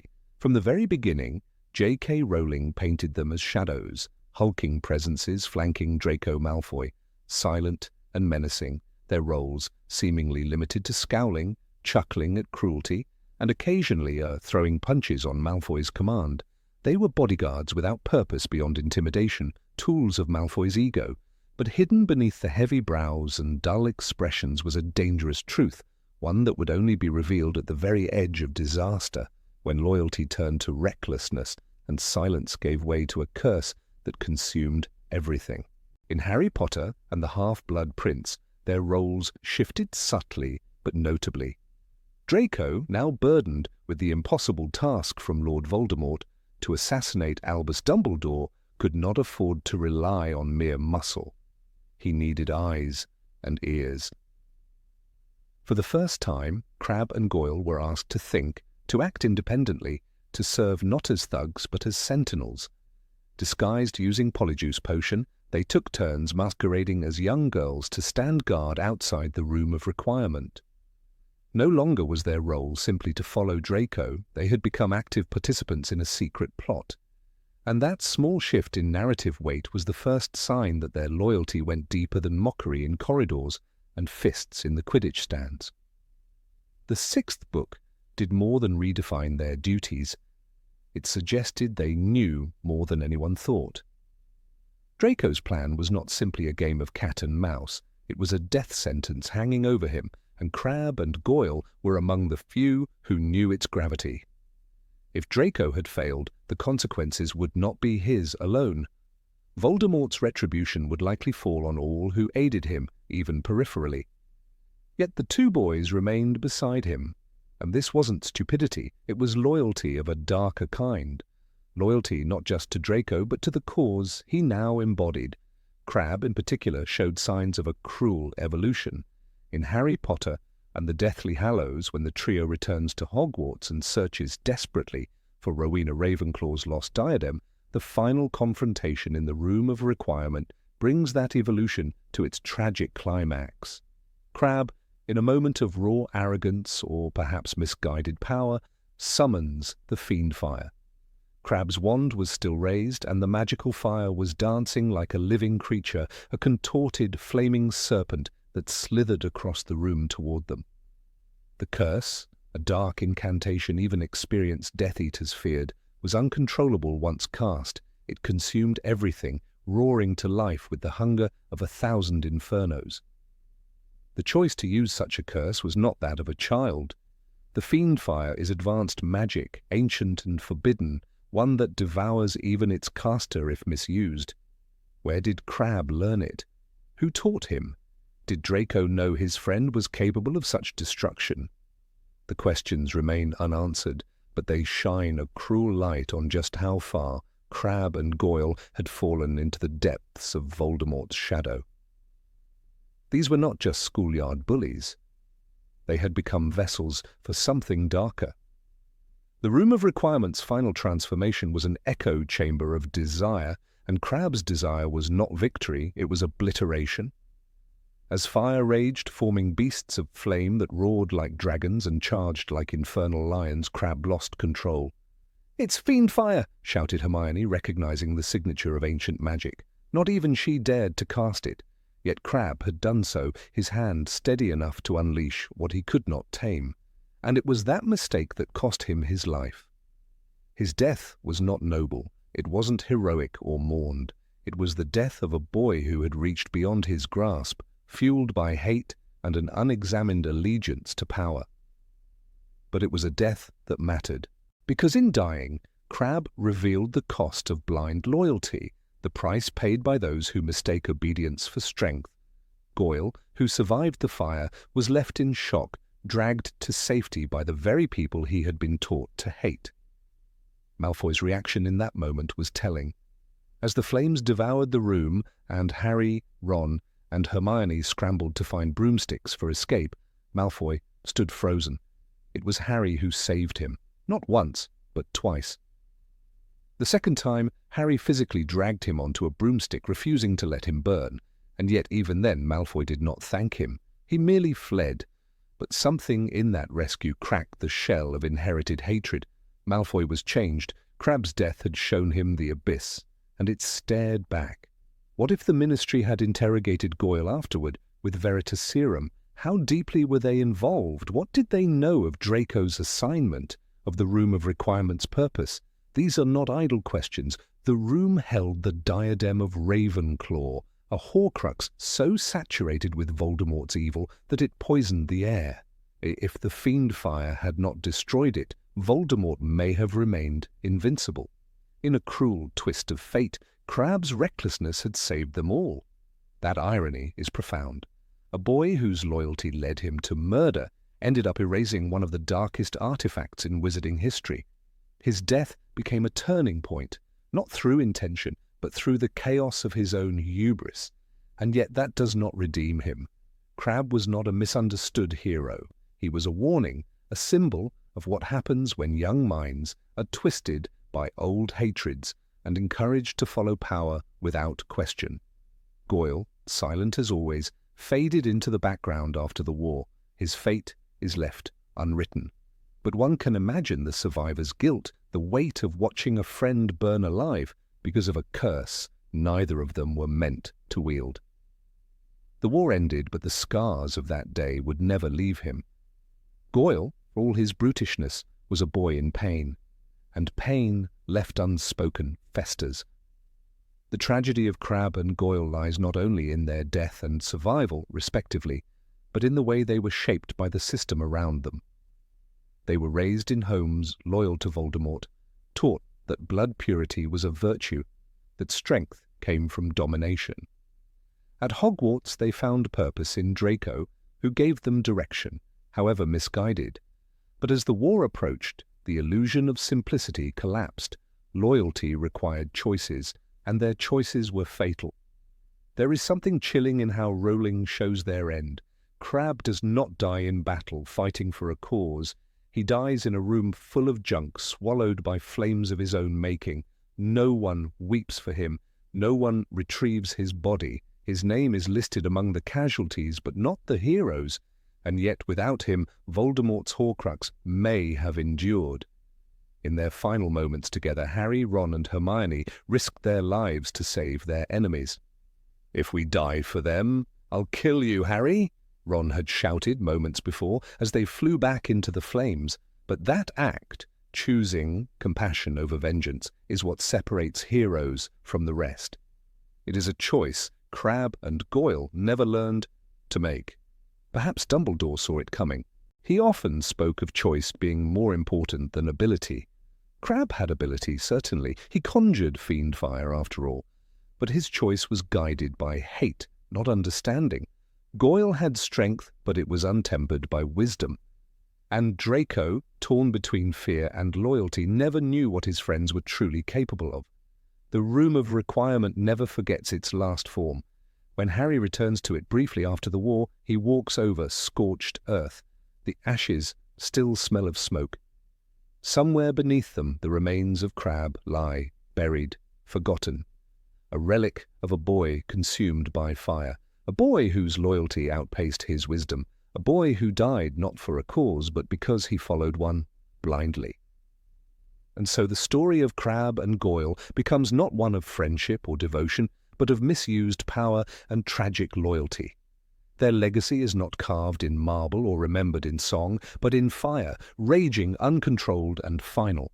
A fire that destroyed a Horcrux, a fire that consumed a boy, a fire that reminds us all of the price of following without question.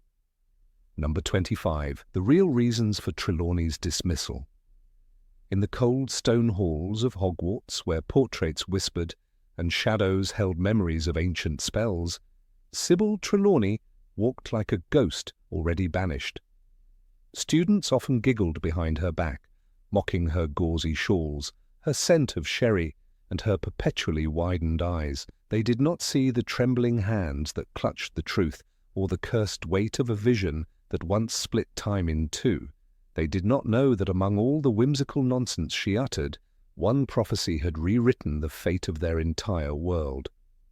It was Albus Dumbledore who had first heard her true voice. In the smoky, velvet-laced confines of the Hog's Head Inn, Sybil had slipped from her pretense into a trance. Her body, rigid, voice guttural, she had spoken of the one with the power to vanquish the Dark Lord.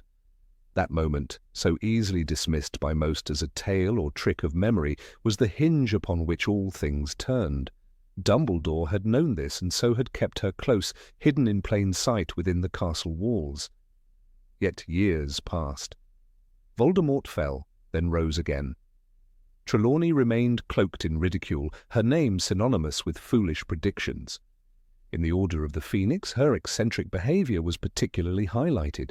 She predicted deaths where there were none, spoke of grim omens in every cup of tea. Students like Hermione Granger saw through her act, accusing her of fraud. But Sybil was never merely a fraud. She was a gate with a broken lock, and once in a generation the truth spilled through her like light, through shattered glass. The 5th year of Harry Potter's education marked the dark encroachment of bureaucracy and fear. With Dolores Umbridge's rise to power as Hogwarts High Inquisitor, many staff members fell under cruel scrutiny. Trelawney, with her cryptic mannerisms and lack of conventional teaching prowess, became an easy target. "You are an unsatisfactory teacher," Umbridge told her coldly, a proclamation that ended with Trelawney being publicly expelled from the castle. This moment, Trelawney, sobbing on the steps of Hogwarts as her belongings floated around her like dying stars, was one of public humiliation. But few asked the question that mattered. Why had Umbridge targeted her first? Why not Binns, who was more ghost than professor? Why not Firenze, who openly discussed forbidden knowledge? The truth lay hidden in the whispers among ministry circles. Cornelius Fudge, desperate to deny Voldemort's return, sought to erase any proof of prophecy or predestination. Sybil Trelawney was the living seal of the prophecy that linked Harry Potter to the Dark Lord.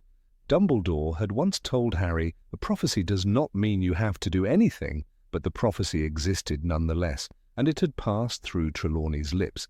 If Trelawney had agreed to take Veritaserum, the potion that compelled absolute truth, the veil between disbelief and certainty would have been torn. The students, the teachers, even those like Snape who despised her, would have heard the voice that once entranced Dumbledore. They would have known that the prophecy was not a Dumbledore fabrication or an overactive imagination. It was real, it had been spoken, and it had chosen a boy whose very name had become synonymous with rebellion. But Trelawney did not consent to Veritaserum. Whether out of fear, pride, or genuine trauma, she refused. Yet imagine if she had. Imagine the trembling goblet passed to her in the great hall, the liquid like mercury in the firelight, and her voice, no longer wailing in false doom, but slow, steady, and unearthly. The one with the power to vanquish the Dark Lord approaches. Had the school heard those words firsthand, the illusion carefully spun by Fudge and Umbridge would have shattered. Dumbledore's claims would no longer stand as a lone man's crusade. Students would have looked at Harry with new understanding. He was not simply the boy who lived, he was the boy foretold. Even the Order of the Phoenix, struggling for allies and credibility, would have been strengthened. The prophecy's public acknowledgement could have turned the tide of apathy in the wizarding world. The Daily Prophet, long a puppet of the ministry, might have been forced to reconsider its stance. If Trelawney's words had been published, confirmed under Veritaserum, the cracks in Voldemort's secrecy would have widened. Every family who had suffered loss would know it had not been in vain. Consider Severus Snape, keeper of secrets and haunted by the prophecy's role in Lily Potter's death. He had been the one to overhear Trelawney's fateful words and bring them to Voldemort. If she repeated them again, aloud, before witnesses, it would bring full circle his act of betrayal and redemption. It might have exposed more than he dared admit. And what of Minerva McGonagall, whose sceptical gaze had long pierced through Trelawney's flare? She had once scoffed, "Divination is one of the most imprecise branches of magic." But faced with a colleague under Truth Serum, uttering prophecy not with flair, but with gravity, would she not have re-evaluated her view? Trelawney's agreement to Veritaserum might have even pierced Umbridge's armor. A creature of rules and control, she dismissed magic that eluded measurement. But the prophecy, emerging from Trelawney with the force of destiny, would have been an uncontrolled element. Umbridge, faced with the irrefutable, might have lost her grip sooner, her authority undermined by the very truth she sought to suppress. Moreover, the students, those who rolled their eyes and mimicked her high-pitched wails, would have changed. Dean Thomas, who snickered at her predictions, Parvati Patil, who once believed but grew uncertain. Even Hermione, whose logic left no room for visions, might have been forced to admit that truth sometimes hides in madness. Perhaps most importantly, Harry himself would have felt vindicated. Throughout his 5th year, he grappled with isolation, dreams of corridors and locked doors, and the fear that he was losing his mind. If Trelawney had confirmed the prophecy before all, the boy so often labelled delusional would have stood, finally, as truth's bearer. It is crucial to understand that Trelawney's ridicule was not merely the result of her personality. She was a threat to the fragile order the Ministry hoped to maintain. Her dismissal by Umbridge was not just about educational standards. It was a silencing. One must ask why, after her expulsion, Dumbledore rushed to keep her at Hogwarts in some capacity. He knew that her presence meant more than eccentric predictions. It meant protection for the prophecy, for Harry, for the truth. He told Umbridge, "You can't banish her from the castle. I am the headmaster of Hogwarts, and I have that right." His insistence was not sentimentality, it was strategy. When Firenze was hired to replace her, the Centaur's lessons spoke openly of war, fate, and destiny. In many ways, his appointment was a continuation of Trelawney's truer self, the part hidden beneath layers of scarves and trembling hands. In the Department of Mysteries, where the prophecy orb lay waiting, Harry learned that only those to whom the prophecy was spoken could retrieve it. It had been meant for him, and Voldemort, but it had come from her. Sybil Patricia Trelawney. Her name, often used as a joke, was inscribed in the fabric of the war. Would the war have ended differently had the world listened to her? Perhaps more would have believed, perhaps fewer would have died, or perhaps the knowledge would have only hastened Voldemort's wrath. Prophecies are dangerous things, they burn both ways. Still, the greatest tragedy is not that Trelawney was laughed at, it is that she never got to stand tall in her moment of truth, that her mind, housing fragments of the future, was dismissed as madness, that the woman who foresaw the storm was cast out before the winds even rose. Her exile was never about poor teaching, it was about fear. Fear of truth, fear of prophecy, fear of a woman who had seen too much. And so she remained, hovering at the edges of the story, her shawls brushing the walls like forgotten tapestries. But within her lived a moment when time cracked open, and a voice, ancient and terrible, told the world what was to come. And that voice, though silenced, still echoes. Number 26. Why the Death Eaters didn't betray Voldemort. Of all the questions that haunted the wizarding world after the fall of Lord Voldemort, one remained more unsettling than most. Why did so many Death Eaters remain loyal to him even when his cause was lost, when Azkaban loomed, and when their master had been defeated? Twice. And more puzzling, why did the Ministry of Magic fail to uncover the full truth about their organization, their operations, and their silent supporters? These were not petty criminals hiding in the shadows. These were educated, powerful witches and wizards, many from noble houses, who willingly took the dark mark. What made them stay? After Voldemort's first downfall in 1981, many of his followers claimed they had acted under the imperious curse. Igor Karkaroff, once a high-ranking Death Eater, famously offered up names to the Wizengamot to escape Azkaban. Travers, he said, and Mulciber, Dolohov, Rookwood.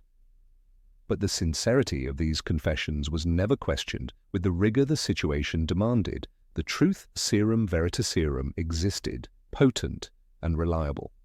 If the Ministry had mass-applied it to those arrested, they might have unearthed more than just names. They might have destroyed the very network Voldemort built in secret. Yet the Ministry hesitated. Perhaps it feared what it might find. The rot went deep. Lucius Malfoy, the patriarch of a powerful pure-blood family, claimed he had acted under duress, using his wealth and political influence to avoid imprisonment. But Lucius did not merely attend meetings or carry messages. He led. He hosted Death Eater gatherings at Malfoy Manor. He attempted to murder Muggleborns and was directly involved in placing Riddle's diary in the hands of a child.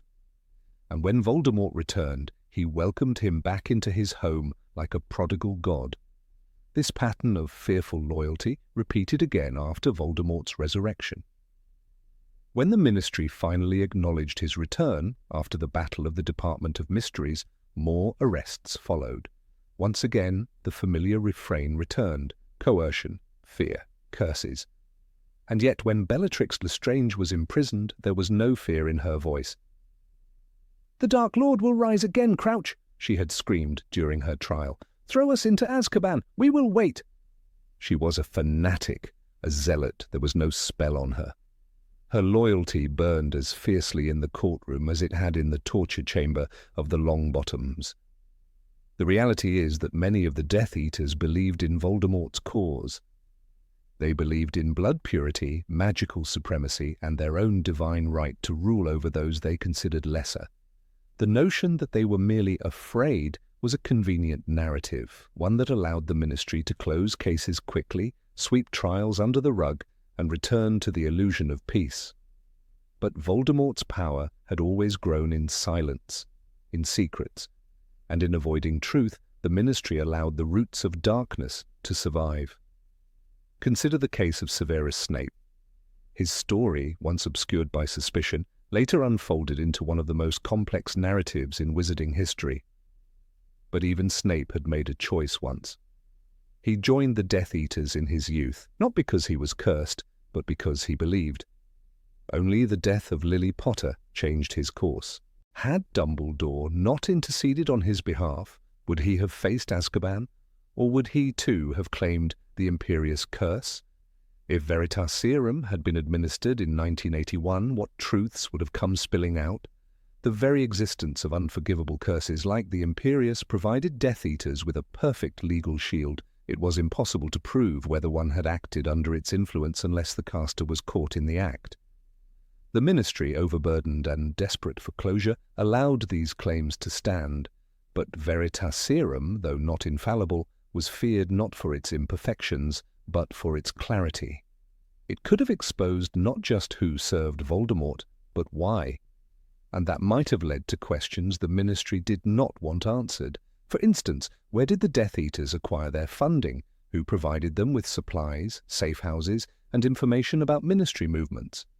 Rookwood, a spy in the Department of Mysteries, had passed secrets to Voldemort for years. But Rookwood did not work alone. Networks of sympathizers, many still working in high offices, were never revealed. The Ministry did not look too hard, perhaps afraid it would find itself in the reflection, perhaps afraid that the very walls of the bureaucracy were stitched with dark threads.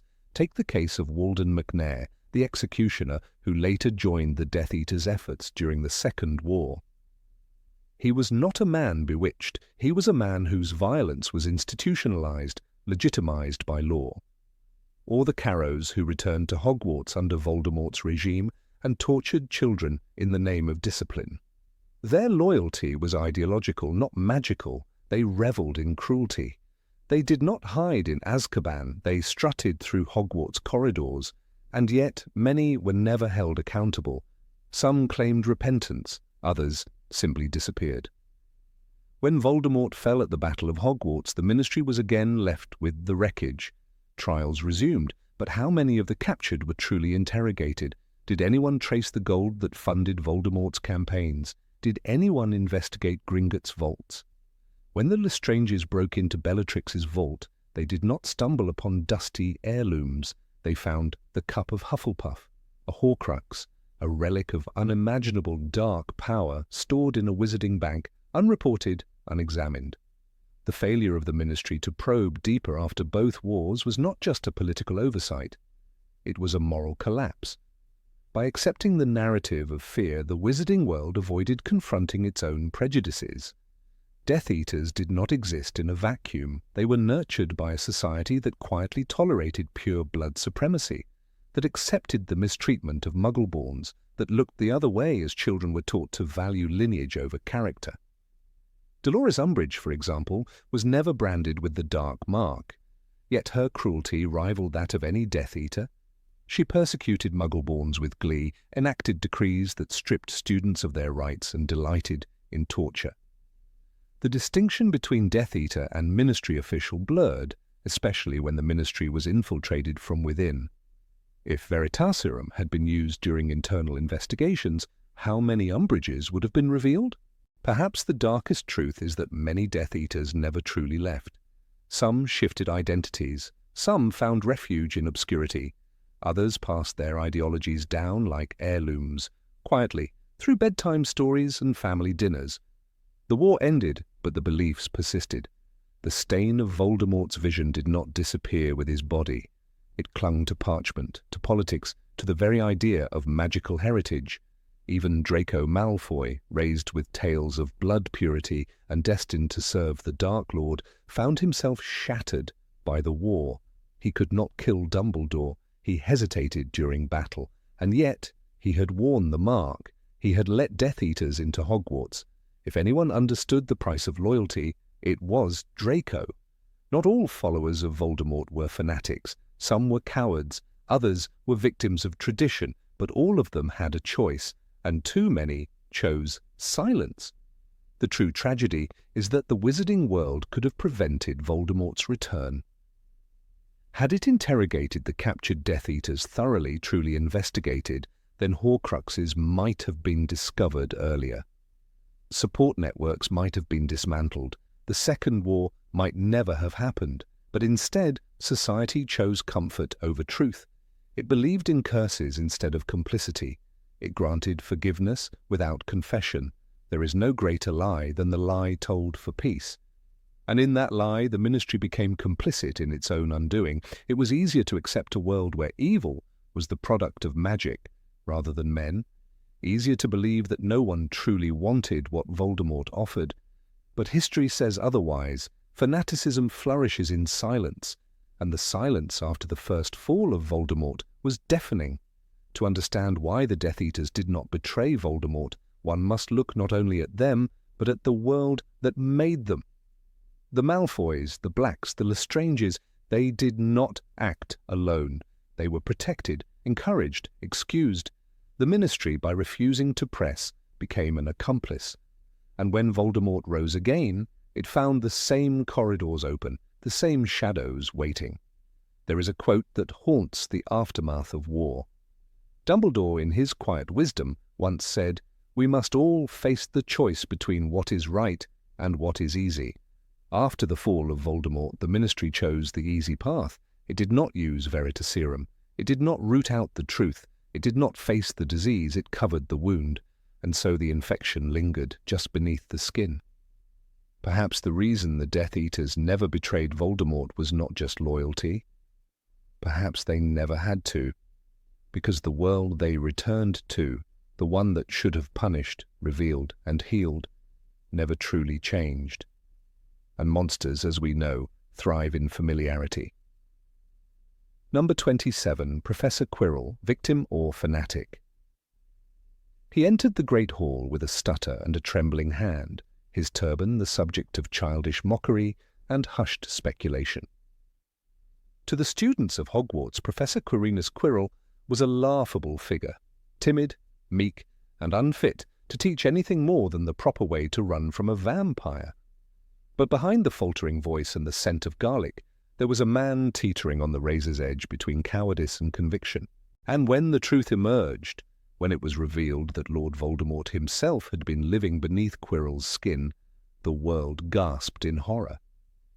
Yet the question remains, was Quirrell a willing disciple, or merely a pawn broken by fear? J.K. Rowling paints Quirrell's descent into darkness in delicate, almost tragic strokes. We know that Quirrell once sought greatness. He was a clever man, a gifted student, Dumbledore would later remark, suggesting that his fall was not due to lack of intellect, but perhaps lack of fortitude. After graduating from Hogwarts, Quirrell travelled to Eastern Europe under the guise of gaining practical experience. In truth, he sought out the dark arts, not to embrace them, he claimed, but to understand them. It is here, in some forgotten ruin or shadowed forest, that he encountered Lord Voldemort, weak, bodiless, but far from powerless. When Voldemort found Quirrell, he did not need to use brute force. The man's pride was his greatest weakness. Voldemort offered him knowledge, and Quirrell, desperate to matter, to be feared rather than pitied, accepted. Was it seduction or coercion? Rowling does not say outright, but she leaves breadcrumbs. In Harry Potter and the Philosopher's Stone, Voldemort is described as sharing the body of Quirrell, having entered into him, a phrasing that raises disturbing implications of control. Quirrell was, by all accounts, still alive and conscious. He spoke, moved, taught. But Voldemort was always there, whispering from within. There are moments in the story where we see cracks in Quirrell's resolve. In the mirror of Erised chamber, Harry notices Quirrell trembling. His voice shakes, not with theatrical fear, but with strain. "He is with me wherever I go," Quirrell admits. There is a mournful weight in that statement, as if the man who once was Quirinus, Quirrell, still existed, shackled and screaming in the dark recesses of his mind. The narrative allows room for ambiguity. Was Quirrell still making his own choices, or had Voldemort turned his will into a puppet string? If the Ministry of Magic had intervened earlier, if someone had suspected the truth and interrogated Quirrell under Veritaserum, what might they have uncovered? Would Quirrell have wept for his choices? Would he have confessed that he was drawn in by promises of power, only to find himself enslaved? There is precedence in the series for victims of dark magic losing themselves. Think of Barty Crouch Jr. concealed beneath Mad-Eye Moody's visage, or Ginny Weasley possessed by Tom Riddle's diary. Both lost control of their actions and yet retained fragments of guilt. When Harry finally touches Quirrell in the final confrontation, it is not with a wand, but with the purity of his mother's love, magic that Voldemort cannot bear. Quirrell burns, his skin blisters, but it is not only Voldemort who recoils. Quirrell himself is in agony. "Master, I cannot hold him," he cries, his voice laced with panic. It is a pivotal line. The phrasing, "cannot hold him," suggests that Quirrell is no longer the dominant force within his own body. Voldemort has taken over, and the Professor has become little more than a vessel. And yet Quirrell kills. He tries to kill Harry. He allows a troll into the dungeons. He drinks unicorn blood. These are not the actions of a wholly unwilling participant. So where is the line between victimhood and fanaticism, between survival and allegiance? In his final moments, Quirrell does not beg for forgiveness. He does not denounce the Dark Lord. He dies in service, or at least in submission. Is that enough to convict him? There is a haunting line in the book that might hold the key. "I met him when I travelled the world. I was a foolish young man." This confession, made to Harry as Quirrell struggles against the burning touch, is more than exposition. It is a whisper of regret, but regret is not repentance. It may be that Quirrell believed, at least at first, in Voldemort's vision. Not the bloodshed, perhaps, but the order, the clarity. In the chaos of a divided world, Voldemort offered purpose, and that, terrible as it is, can be intoxicating. The fact that Quirrell wore Voldemort on the back of his head is both literal and symbolic. He turned his back on his humanity and allowed evil to grow from that void. The turban was a cover not just for Voldemort's face, but for Quirrell's shame. He had something to hide, not only from others, but from himself.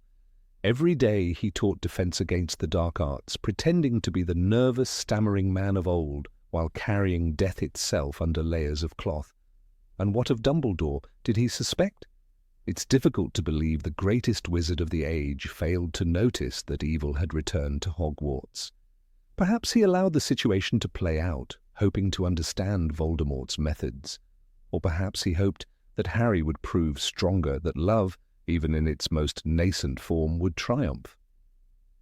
Whatever the case, Quirrell was allowed to walk the corridors of Hogwarts, and no one stopped to look him in the eye. Would Veritaserum have worked on Quirrell? One might think so, but there are exceptions to every rule. The strongest minds can resist its effects. But Quirrell was no Occlumens. Under its influence, he might have revealed the location of Voldemort's retreat, the identities of those who sheltered him, and the twisted process by which he was able to anchor himself to a living host. We know from later books that Voldemort experimented with Horcruxes, with splitting the soul. Was Quirrell a test run for something even darker? Snape, ironically suspected of wrongdoing throughout the first book, knew Quirrell was hiding something. He confronted him in the Forbidden Forest, warning him off.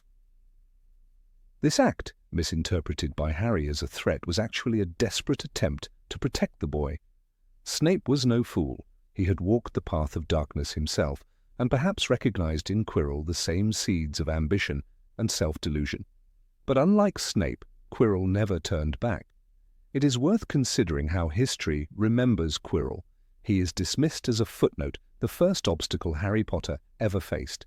But his story is more complex than a mere cautionary tale.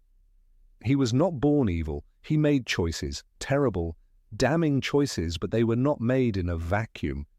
He was shaped by fear, by longing, by the crushing weight of obscurity.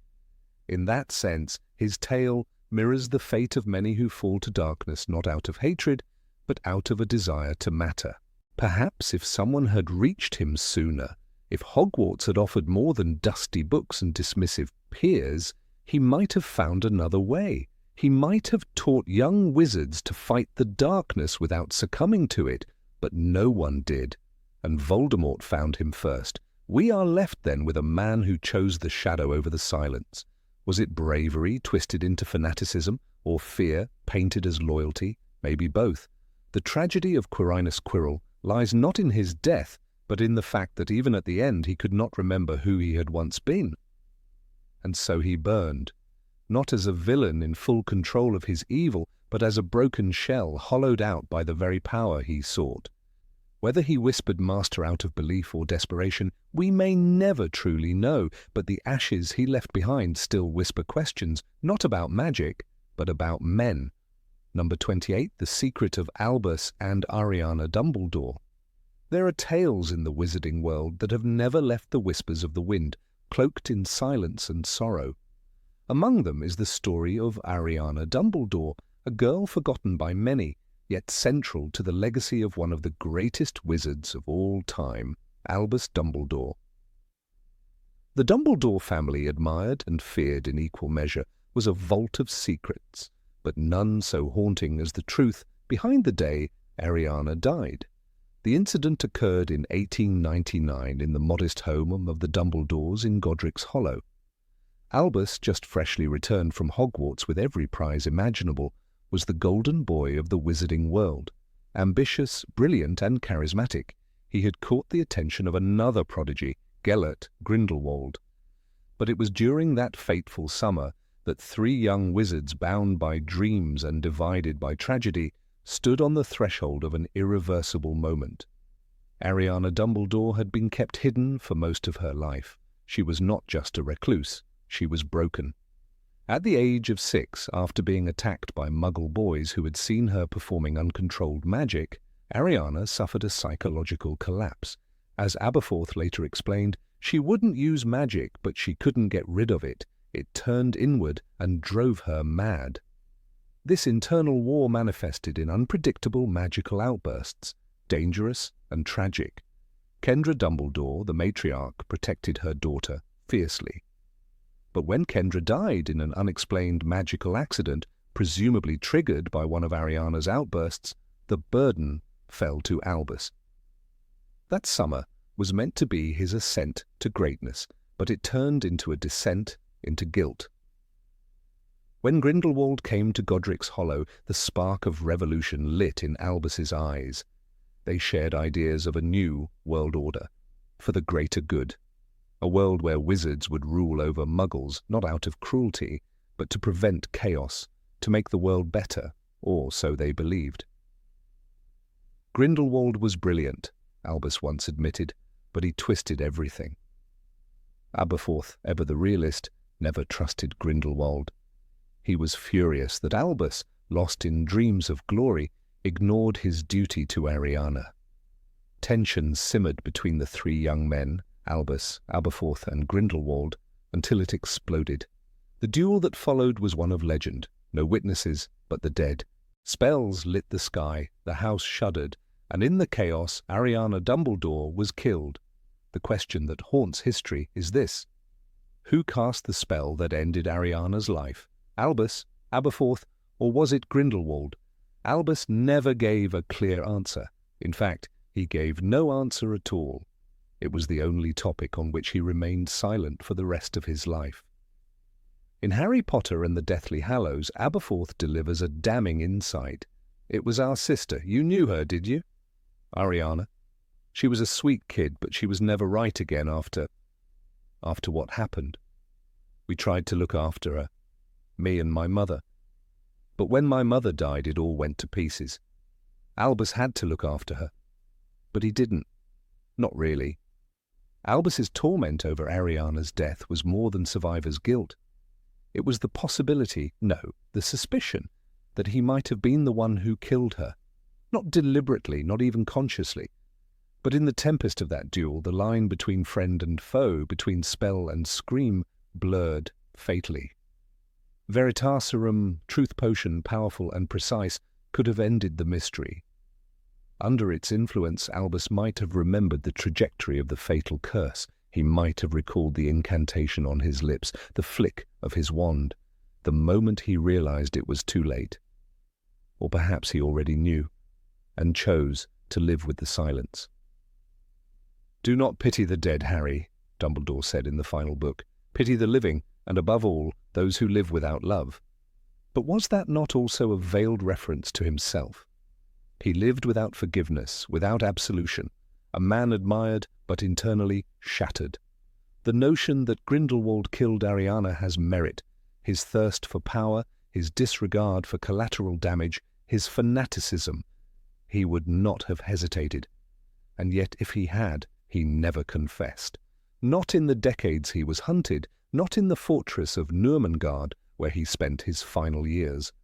Only when Voldemort came for the Elder Wand did Grindelwald refuse to speak. "Kill me then," he said. "You will not win it from me, a moment of courage or guilt." Aberforth blamed Albus, not just for Ariana's death, but for his arrogance. "You don't get it, do you?" he once shouted. He was never free of it. He was never whole after that day. And indeed, the Albus Dumbledore the world revered, the headmaster of Hogwarts, the slayer of Grindelwald, the architect of Voldemort's downfall, was a man in search of penance. Ariana's life was one of seclusion, her magic a mystery. Some scholars believe she was an obscurial, one who suppresses their magic until it erupts in deadly form. Newt Scamander's observations in Fantastic Beasts offer tantalizing comparisons, but the Dumbledore family, proud and private, never spoke of such things. The notion that Ariana was not only a tragic victim but a symbol of magical pathology adds a new layer of sorrow. When Harry meets Dumbledore in the afterlife, King's Cross, as he imagines it, the old man is more vulnerable than ever. He speaks of his mistakes, his regrets, his love for Grindelwald, his shame, but even there he avoids naming the moment Ariana died. "I was gifted. I was brilliant," he says. "I wanted to escape. I wanted to shine. I wanted glory." He does not say he wanted forgiveness, perhaps because he knew he didn't deserve it. There is an unbearable beauty to the idea that the greatest wizard of the age, the man who shaped the fate of the magical world, was driven not by ambition, but by sorrow. His defeat of Grindelwald came not as a triumph, but as atonement. The duel of 1945 ended an era, but the duel of 1899 ended a childhood. Some secrets should stay buried, they say, but the secret of Ariana Dumbledore is not just a secret. It's a mirror, a reflection of what happens when power blinds, when duty falters, when the past is too painful to remember and too essential to forget. It was Aberforth who kept Ariana's portrait above the fireplace at the Hog's Head. A constant reminder. She never speaks, she merely watches, her painted eyes filled with quiet grief. "She's happier now," Aberforth once muttered, "away from all of us." A bitter peace, perhaps, and yet the question lingers. If the Ministry had dared to use Veritaserum on Albus Dumbledore in the years that followed, would history have rewritten itself? Would monuments have crumbled? Would books have changed? Or would the truth have only deepened the tragedy? The wand that cast the final spell is not the key. The real weapon was pride. The true curse was silence. And the spell that killed Ariana, whichever it was, echoed not just in a household, but in generations of magical history. Even in his greatest moments, Dumbledore lived with ghosts. In every victory, the shadow of Ariana lingered, not judging, not condemning, only reminding him of who he had been and what he had done. The magical world owes much to Albus Dumbledore, But perhaps its most valuable lesson lies not in his triumphs, but in his tragedy. A tragedy named Ariana. Number 29, The Secrets of Moaning Myrtle. Moaning Myrtle. To most Hogwarts students, her name evokes little more than annoyance. A whining, weeping ghost who haunts the girls' bathroom on the first floor, Myrtle is often dismissed as a mere inconvenience. Yet behind her tragic cries and ethereal tantrums lies one of the most overlooked truths of the wizarding world. Myrtle was there. She saw something, someone. And in her death, she may have left behind more than sorrow. She may have left behind the truth. In her own words, from Harry Potter and the Chamber of Secrets, Myrtle revealed how she died. I died in this very cubicle, I remember it so well. I'd hidden because Olive Hornby was teasing me about my glasses. The door opened, someone came in. I just remember seeing a pair of great big yellow eyes. My whole body seized up, and then I was floating away. This description at the time served only to confirm that she had seen the basilisk. But there is more buried in those lines than we realized. What door opened? Who walked in before the eyes? Myrtle, like all ghosts, is bound to the memories of her death. But imagine if someone had approached her with a charm, one specifically designed to pierce through the fog of death, a magical analogue of Veritaserum for spirits. In theory, such a spell could stabilize the lingering memory of a ghost and reveal everything it had perceived in the final moments. What might Myrtle have said? Who might she have described? We know Tom Riddle was the one who opened the chamber. The diary confessed as much, but Tom Riddle, the charming prefect and brilliant student, was never publicly revealed as the heir of Slytherin until decades later. At the time, it was Rubeus Hagrid who bore the blame. His connection to Aragog, the Acromantula, sealed his fate. Expelled, disgraced, and banished to the shadow of the castle he loved, Hagrid became the ministry's scapegoat, all because no one ever asked the ghost. But Myrtle saw something. She must have. Basilisks don't open bathroom doors. They don't whisper in Parseltongue. And while she saw the deadly eyes of the creature, she heard something too. Voices, footsteps, magic. And just before her death, someone was there. That someone led the basilisk out of the chamber, that someone returned it afterward, that someone could only have been Tom Riddle. In that pivotal school year, Myrtle's death was treated like a freak accident, her haunting a side effect.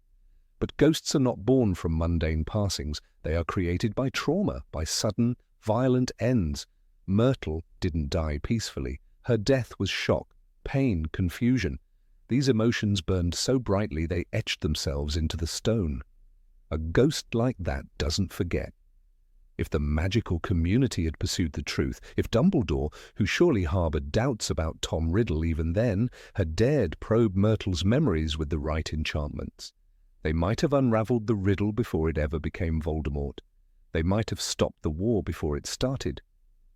I knew I had met the most dangerous dark wizard of all time, Dumbledore once said of Riddle. But in 1943, Myrtle saw him with her own eyes, or rather, just before she lost them. The magical world never developed a standard method to interview ghosts as witnesses, perhaps because most ghosts are locked in loops of emotion and cannot clearly recall events. But consider this.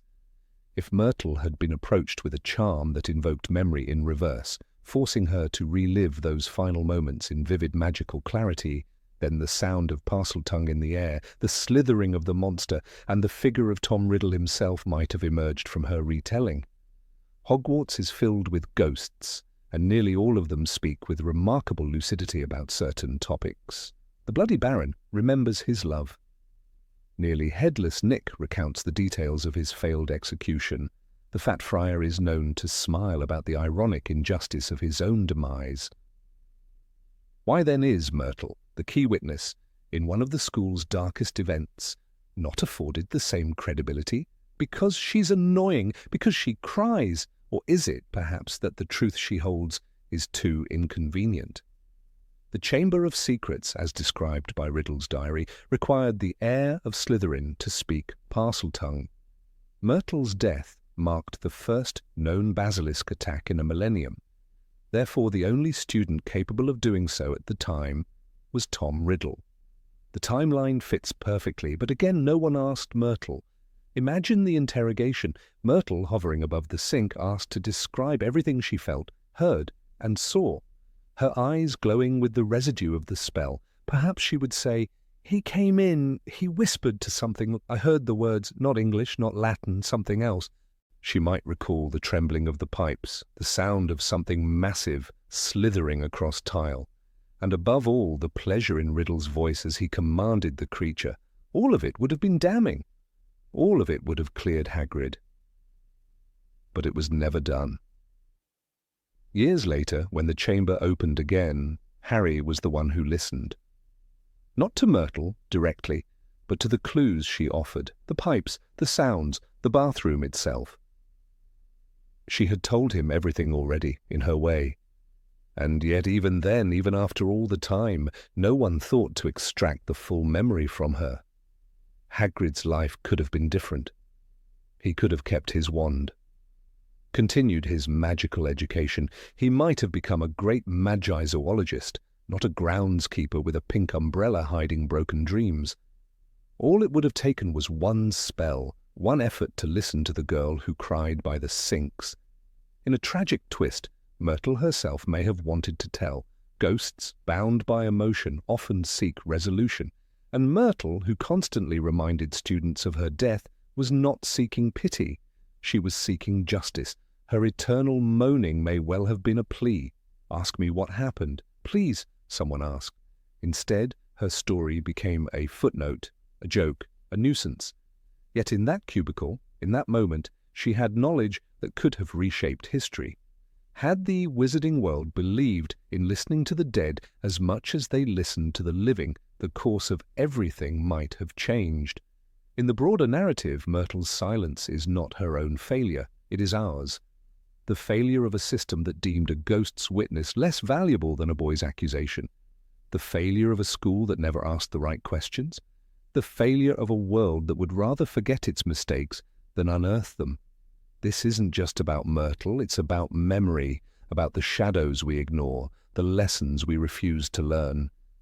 Because the truth is, Myrtle didn't die in vain. She left clues, she haunted the scene, she waited, and still no one ever cast the spell. They should have, because the secrets of Moaning Myrtle are not secrets at all. They're cries in a bathroom, echoes in pipes. And if you listen closely, truly listen, you'll realize she was trying to tell us everything all along. But it was too easy to call her annoying, too easy to ignore the girl whose last sight was death in yellow eyes, and the boy who sent them.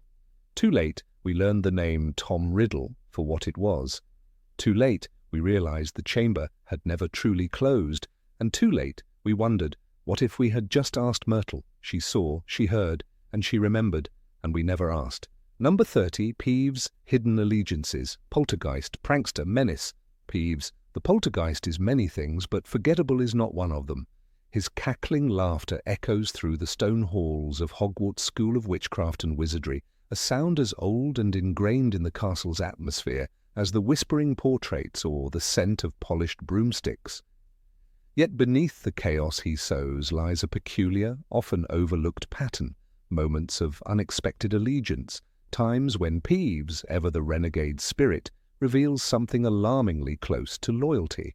The most infamous of these moments occurred during the final battle for Hogwarts, when Peeves turned his anarchic energy on the Death Eaters, not out of fear or coercion, but seemingly by choice. When Harry Potter, Ron Weasley, and Hermione Granger returned to the school in search of the final Horcrux, Hogwarts became a war zone. The Order of the Phoenix, students, teachers, and enchanted statues rose up against Voldemort's forces. In the chaos, Peeves joined the fray. As narrated in Harry Potter and the Deathly Hallows, he swooped through the air singing, "Give me a wand, give me a wand, I'm the hand, I'm the hand, I'm the hand of the master plan." It was nonsensical and eerie, but unmistakably defiant.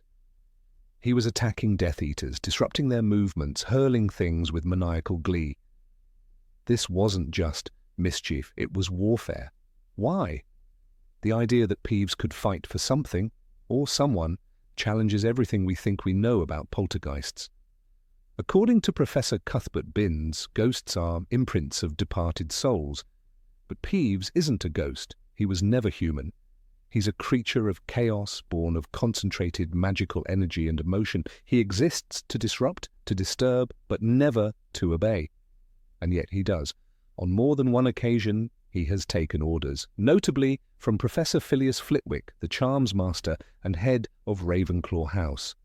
What is it about Flitwick that commands Peeves's cooperation? In Harry Potter and the Order of the Phoenix, after Dolores Umbridge is carried off by centaurs, Flitwick tells Professor McGonagall with a small smile that he allowed Peeves to help dismantle the educational decrees. "I could have stopped him," he said, "but I must confess I rather enjoy him causing trouble to Dolores." This line, brief and subtle, reveals that Peeves acts not entirely on his own whim, but responds to emotional cues, alliances, and even perceived enemies. He is not mindless, he is reactive and possibly strategic. Flitwick's relationship with Peeves may go deeper than we realize. As one of the oldest professors at Hogwarts and a master of charm-based magic, it is possible Flitwick understands something about the castle's non-human inhabitants that others do not. Flitwick's ancestry as a half-goblin, himself an outsider in a way, could be a bridge to understanding creatures like Peeves, who exist on the fringes of the magical world. Their alliance, born of mutual respect or shared amusement, hints at a strange but effective rapport. It is also Flitwick who, according to legend whispered among students, once stopped Peeves from flooding the Great Hall during a stormy welcome feast by offering him a case of dung bombs in exchange for peace. Peeves accepted. The notion of bribing a poltergeist with chaos-inducing items sounds absurd, but in Peeves's case, it works. His nature isn't evil, it's impish. He follows a code, obscure and unpredictable, but a code nonetheless. Could that code be loyalty, or is it something older, buried beneath centuries of mischief? There are theories, unconfirmed but compelling, that Peeves predates many of the castle's earliest expansions. Some say he was born from the residual magic released during the school's founding. If this is true, Peeves has seen everything: the founding of the four houses, the feuds between them, the rise and fall of headmasters, the whispered conspiracies, the hidden rooms, and the unspoken secrets embedded in the castle's stones. It's possible he remembers the founders themselves. Perhaps he even knew the Bloody Baron before the nobleman became a ghost drenched in silver blood. Peeves certainly fears the Baron, the only entity at Hogwarts capable of silencing him with a mere glance. Why is this spectral figure, the ghost of Slytherin House, so effective against a creature like Peeves? The books tell us little, but the implications are vast.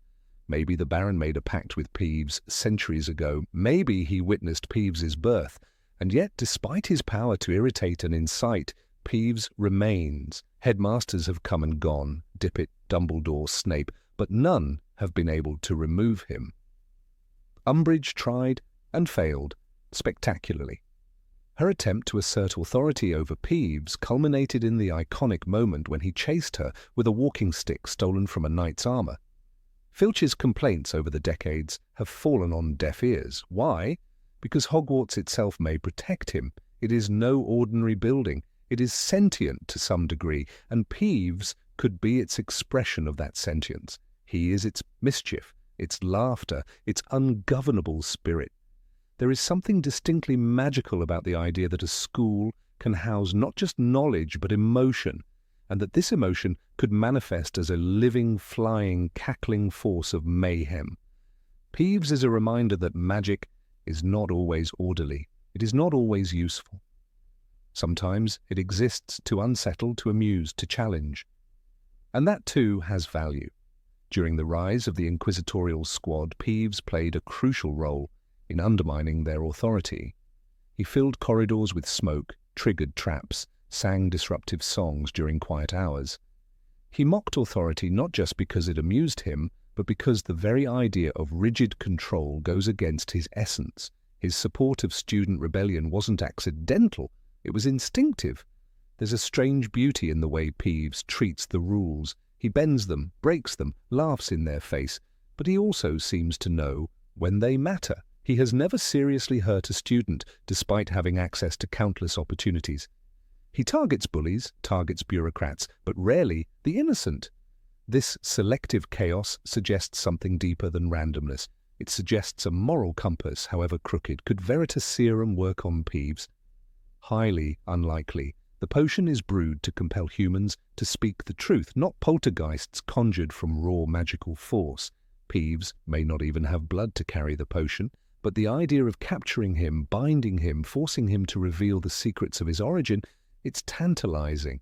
If he could be made to speak plainly, what would he reveal? The original passwords of the founders, the true reason Salazar Slytherin left the school, the chamber beneath the library no one has dared to open? Maybe he would tell us of Helena Ravenclaw's escape, or the night the Bloody Baron pursued her to Albania. Maybe he watched the moment when Tom Riddle first opened the Chamber of Secrets. Maybe Peeves knows what even Dumbledore did not, but he won't say. Or perhaps he can't. Despite the fear he strikes in first years and the headaches he causes caretakers, Peeves is a constant. In the ever-changing world of magic, he remains a living artifact, a prank in progress, a witness to history who wears a jester's grin and refuses to let the past go quietly. His loyalty may not be to people or even ideas, but to the school itself. Hogwarts is his realm, his playground, his sanctuary.